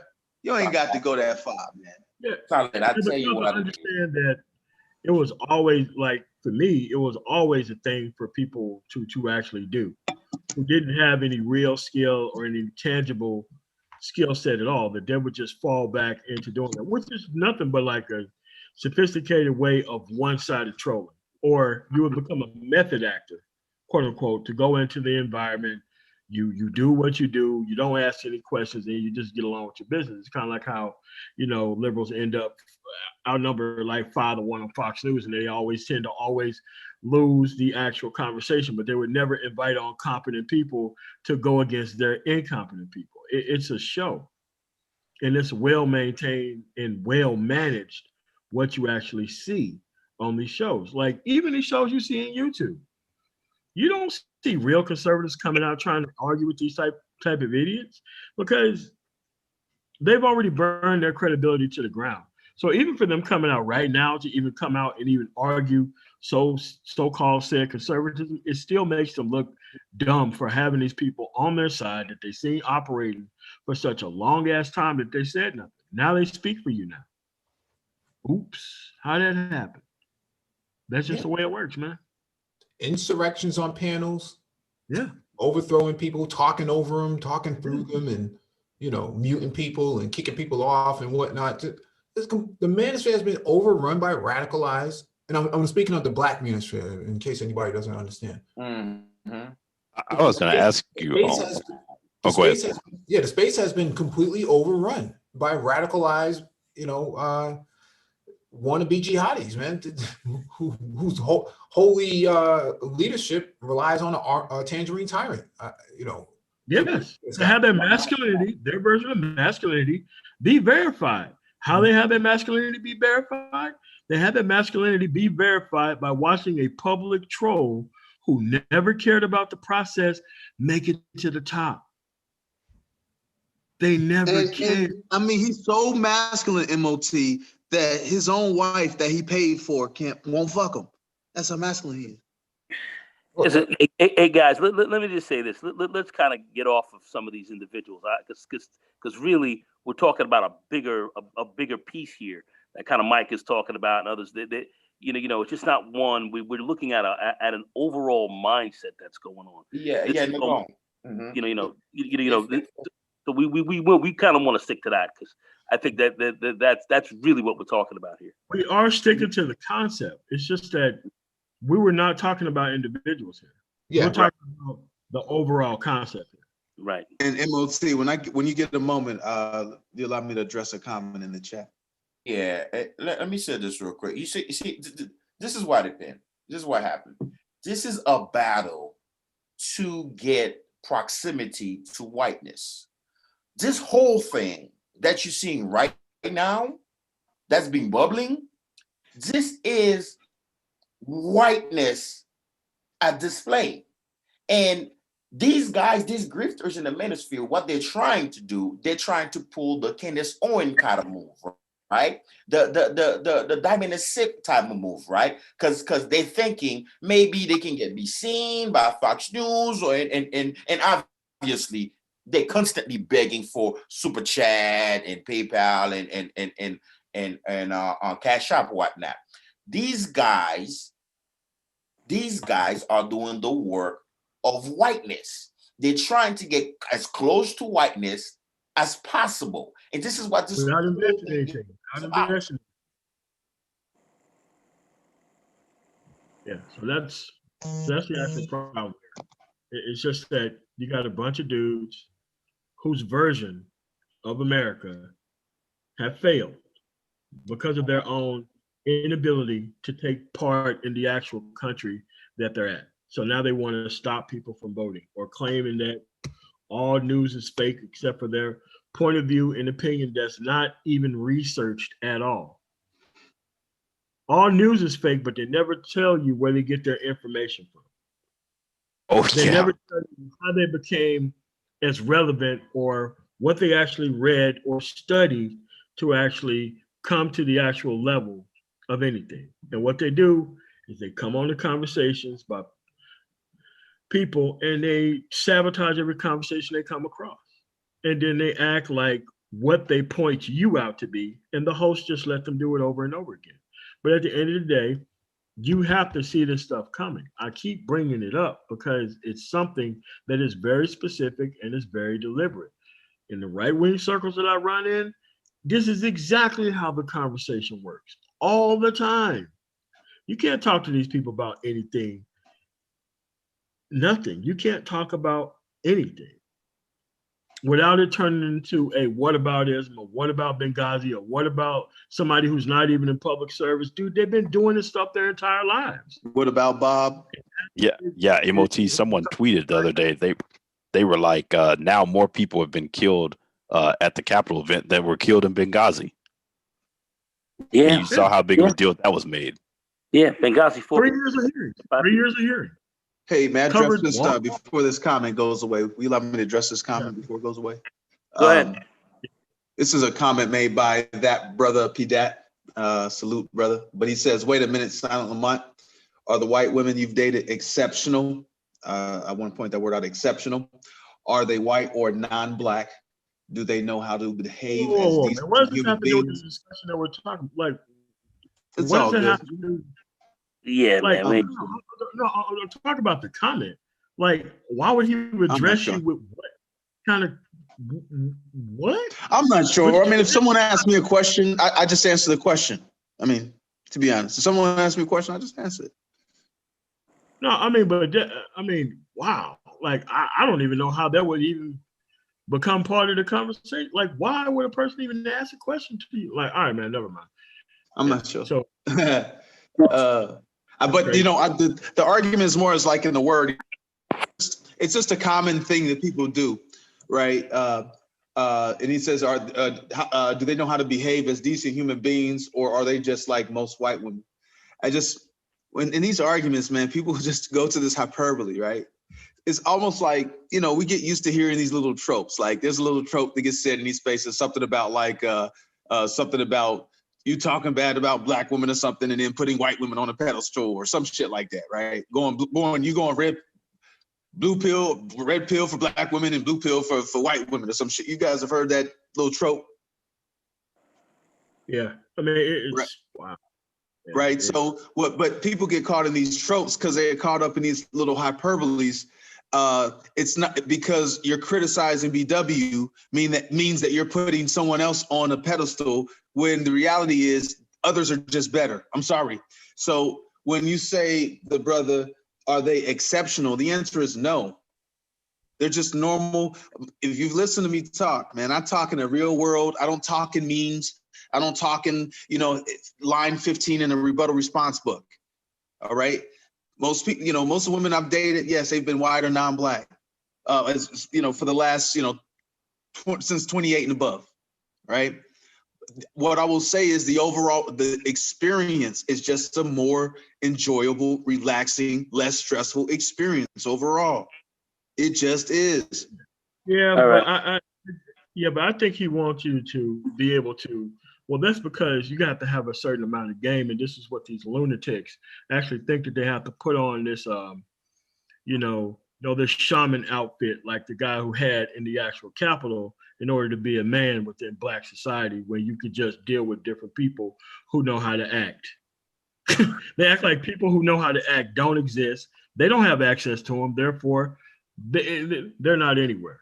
And if you ask another dumbass question like that, the brother P-Tat, I'm going to get your motherfucking ass out of here. All right. Now when we want to... Back on the subject of what we're talking about with this. I want to quickly ask. I just want to say this. You want to talk about red pill? The most red pill shit we've seen, it's going down right now. And if you all can't follow where I'm coming from, keep on moving. It's the most red pill shit we're looking at right now. Go ahead. Go ahead, RM. Go ahead. Yeah. No, I just wanted to quickly ask DE. He was talking about a flag being developed in Florida. Are they developing some new Trump flag that we're going to be seeing once he leaves office, that outside the Trump 2020 flag? I don't know if that's the reason for it, but I see you guys flying it on the back of they souped up trucks, and it's like the flag. Oh, hold on a second. Let me pull real quick, brother P. That calm down, man. You doing too much, man. Now you know I wasn't coming for you, bro. Come on, man. Don't do that, man. Come on, don't do that, bro. Listen, man. This is not a failed man panel, so we don't talk about women over here because we know how to deal with actual women who got sense and shit. So you got to go over there to the game dudes and all that type of stupid shit to be going off on idiotic shit like that. I should block you from my fucking channel for even saying something that's fucking dumb in my goddamn chat, man. We don't even talk about ridiculous motherfuckers over here who don't know how to act. Is this what you're talking about? D? Brother, real quick, MOT. Yeah. Real quick. Let me just, brother. I know who you are. Okay, I'm not coming for you. You took it the wrong way. So just calm down. I'm telling you, bro, with respect, I ain't coming for you, bro. So just calm down, man. I ain't got no smoke for you, bro. So stop. Hey, D. Yeah, it looked like they modified the U.S. flag. They took out the stars and put in put in something else in there, and then they took out the blue. And now it's red and white. That's about it. Man, get this nigga the fuck up out of here, then, man. I'm trying to be nice to your dumb ass, man. No, Keith. Man, don't mind him. You can't pay attention to fools, bro. Just leave them alone. Like, try to be nice to a nigga, bro. So DE, it wasn't the "Don't Trend on Me" flag. It wasn't that. No, I saw those with a rattlesnake on it, but this one is different. That snake thing, yeah, I've always thought of it as to be part of that, or the whole right wing. Yeah, I honestly thought that one more of the libertarians more than anything, or the far right as well may adopt it because they don't really know the full extent of stuff. Right. This one they took out. You have the red state and the blue state thing. They took out the blue, and it's now red and white. The flag is now red and white. Oh, okay. So they're playing on kind of we're gonna take the blue states out, more of like, hey, we're gonna kind of like MOT was saying with the whole trying to create a small band of states that weren't going to acknowledge the election. Right. So I don't know if it's all over the country, but I seen it down here in Florida. Hey, MOT, let me ask you a question. What do you see this whole momentum of the right wing GOP? Where do you see that whole momentum going and being? Because for right now, there hasn't been really anybody who's taking that real stand and who's being acceptable by quote unquote the base. I wouldn't say Mitt Romney. So where do you see this going? What do you see this becoming? Because I've heard talk about third party. It's very specific. As their numbers get smaller, they're going to be like the IRA. As their numbers get smaller, they're going to engage in more and more terroristic acts and activities. You know how you had these people popping up out of nowhere, saying some crazy stuff, getting access to firearms, and actually offing people. That's what's going to happen. The party's going to change right beneath their foot. It's going to be a Mitt Romney style party where they try to rerun the same game on a different group of people who don't know the history of conservatism. That's their only choice at this point. Because right now, the history is so researchable to where you cannot not associate Tea Partyism with the people who voted in 2000 and the people who voted for Ronald Reagan. Dude, they're all the same people. They're all the same people. And it's just that they're going to have to get a whole group of people who's going to be the smart and dumb thing. Smart enough to vote for them, but dumb enough not to care about political history. I don't know how they're going to be able to do it, man. I don't know. Now, if they break away from the party and it stays the Trumpism and this wild element, don't be surprised that them do something else crazy and it gets branded like a domestic terrorist organization. No, and they have to disband it. Yeah, I keep telling you, this shit is a real problem. This is going to be a real problem for these guys. This is the big problem that this party's going to face down the line. And the Democrats are going to have an issue with this down the line as well with these people. They are, because a lot of these disaffected people is going to be coming up in places and telling people to be more moderate. This is why I don't believe and I don't give a shit about people who talk in terms of not understanding what the clear voice is in the actual country. It's like, when I was talking to Enemy Nation yesterday, he was talking about Bernie Sanders. I'm like, do you know how much support Bernie Sanders would have got? Like, the things that Bernie Sanders want to do, the only reason why people are mad at the shit that Bernie Sanders want to do is because other people are involved with this shit. Or they don't like the socialist label, because you got places like Florida where they pass $50 minimum wage on the ballot. You got the majority of people who support, free public education, healthcare as well too. Once people get Obamacare out of their mind and realize it's the Affordable Care Act, they're like, oh yeah. So I mean, this stuff isn't radical like they'd have you believe. It's the messaging. I was gonna say this very quickly. The messaging that these guys have. The messaging that they have. Yeah. But Nagoon, seeing what's happening right now, MOT, check this out. Seeing all these corporate corporate supporters pulling out, getting pulled from them. Yeah, it took a terrorist act for them to do that. They knew what they were supporting before the shit even happened. They were okay with the shit as long as they didn't attack anybody. Make no mistake, they know how stupid these people are. But it's just that it's not a good look after a situation like this. They knew. But isn't the money going to determine the shift, the direction of the message? No, I don't think so. Because no matter how much money you got, if you don't have a specific tinge of conservatism to you, they still won't vote for you no matter how much you saturate the airwaves. It's like, good example, there's the guy who served in right now who took over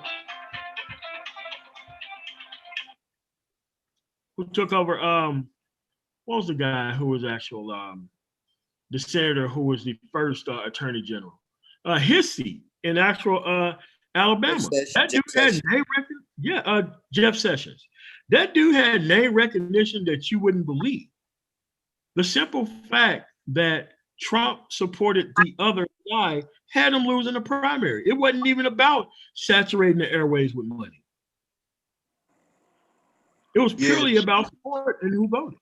And he was one of the first people who came out and supported Trump when he was running. Yes, he did. Sure did. Yeah. And Trump quietly undercover. He lost a lot of support. Oh, just real quick before you go. Yeah, Chad, I agree. Bernie was a good choice, man, for 2016. Go ahead and go. No, I was going to say, without a doubt, Sessions, when he went down, a lot of people started looking at Trump sideways after that. They really did. I think as Trump started to fail with respect to this COVID and so forth, some of those same elements came up to bite him in the backside in the 12th hour as well. That's what I feel. Because a lot of conservatives, a lot of Republican conservatives, did not vote for Trump, and that's part of They his fight. didn't, bro. He lost a lot, bro. Yeah, he lost a lot. Mm-hmm. A lot of he turned a lot of fucking many stories. So he turned a lot of lifelong Republicans around, bro. A lot of all right, man. So we got to be able to go pick this truck up. So we got hold on. See, the main thing is there has to be somebody in the Conservative Party that will admit and confess that whiteness is the problem.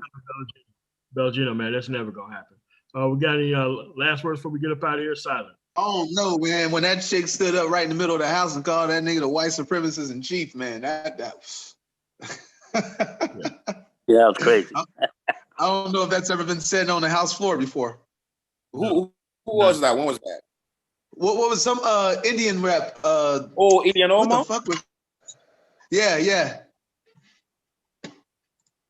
Oh, she was the racist in chief and all kind of shit, bro. I'm like, wow, savage. Get that bitch some sunglasses, man. Scalise? No.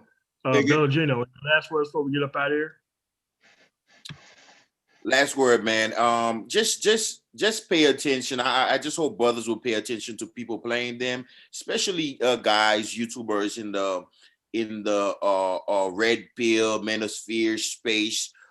They know what you want to hear. They know your insecurity, and they playing to your insecurity. Don't be like that Fox News crowd.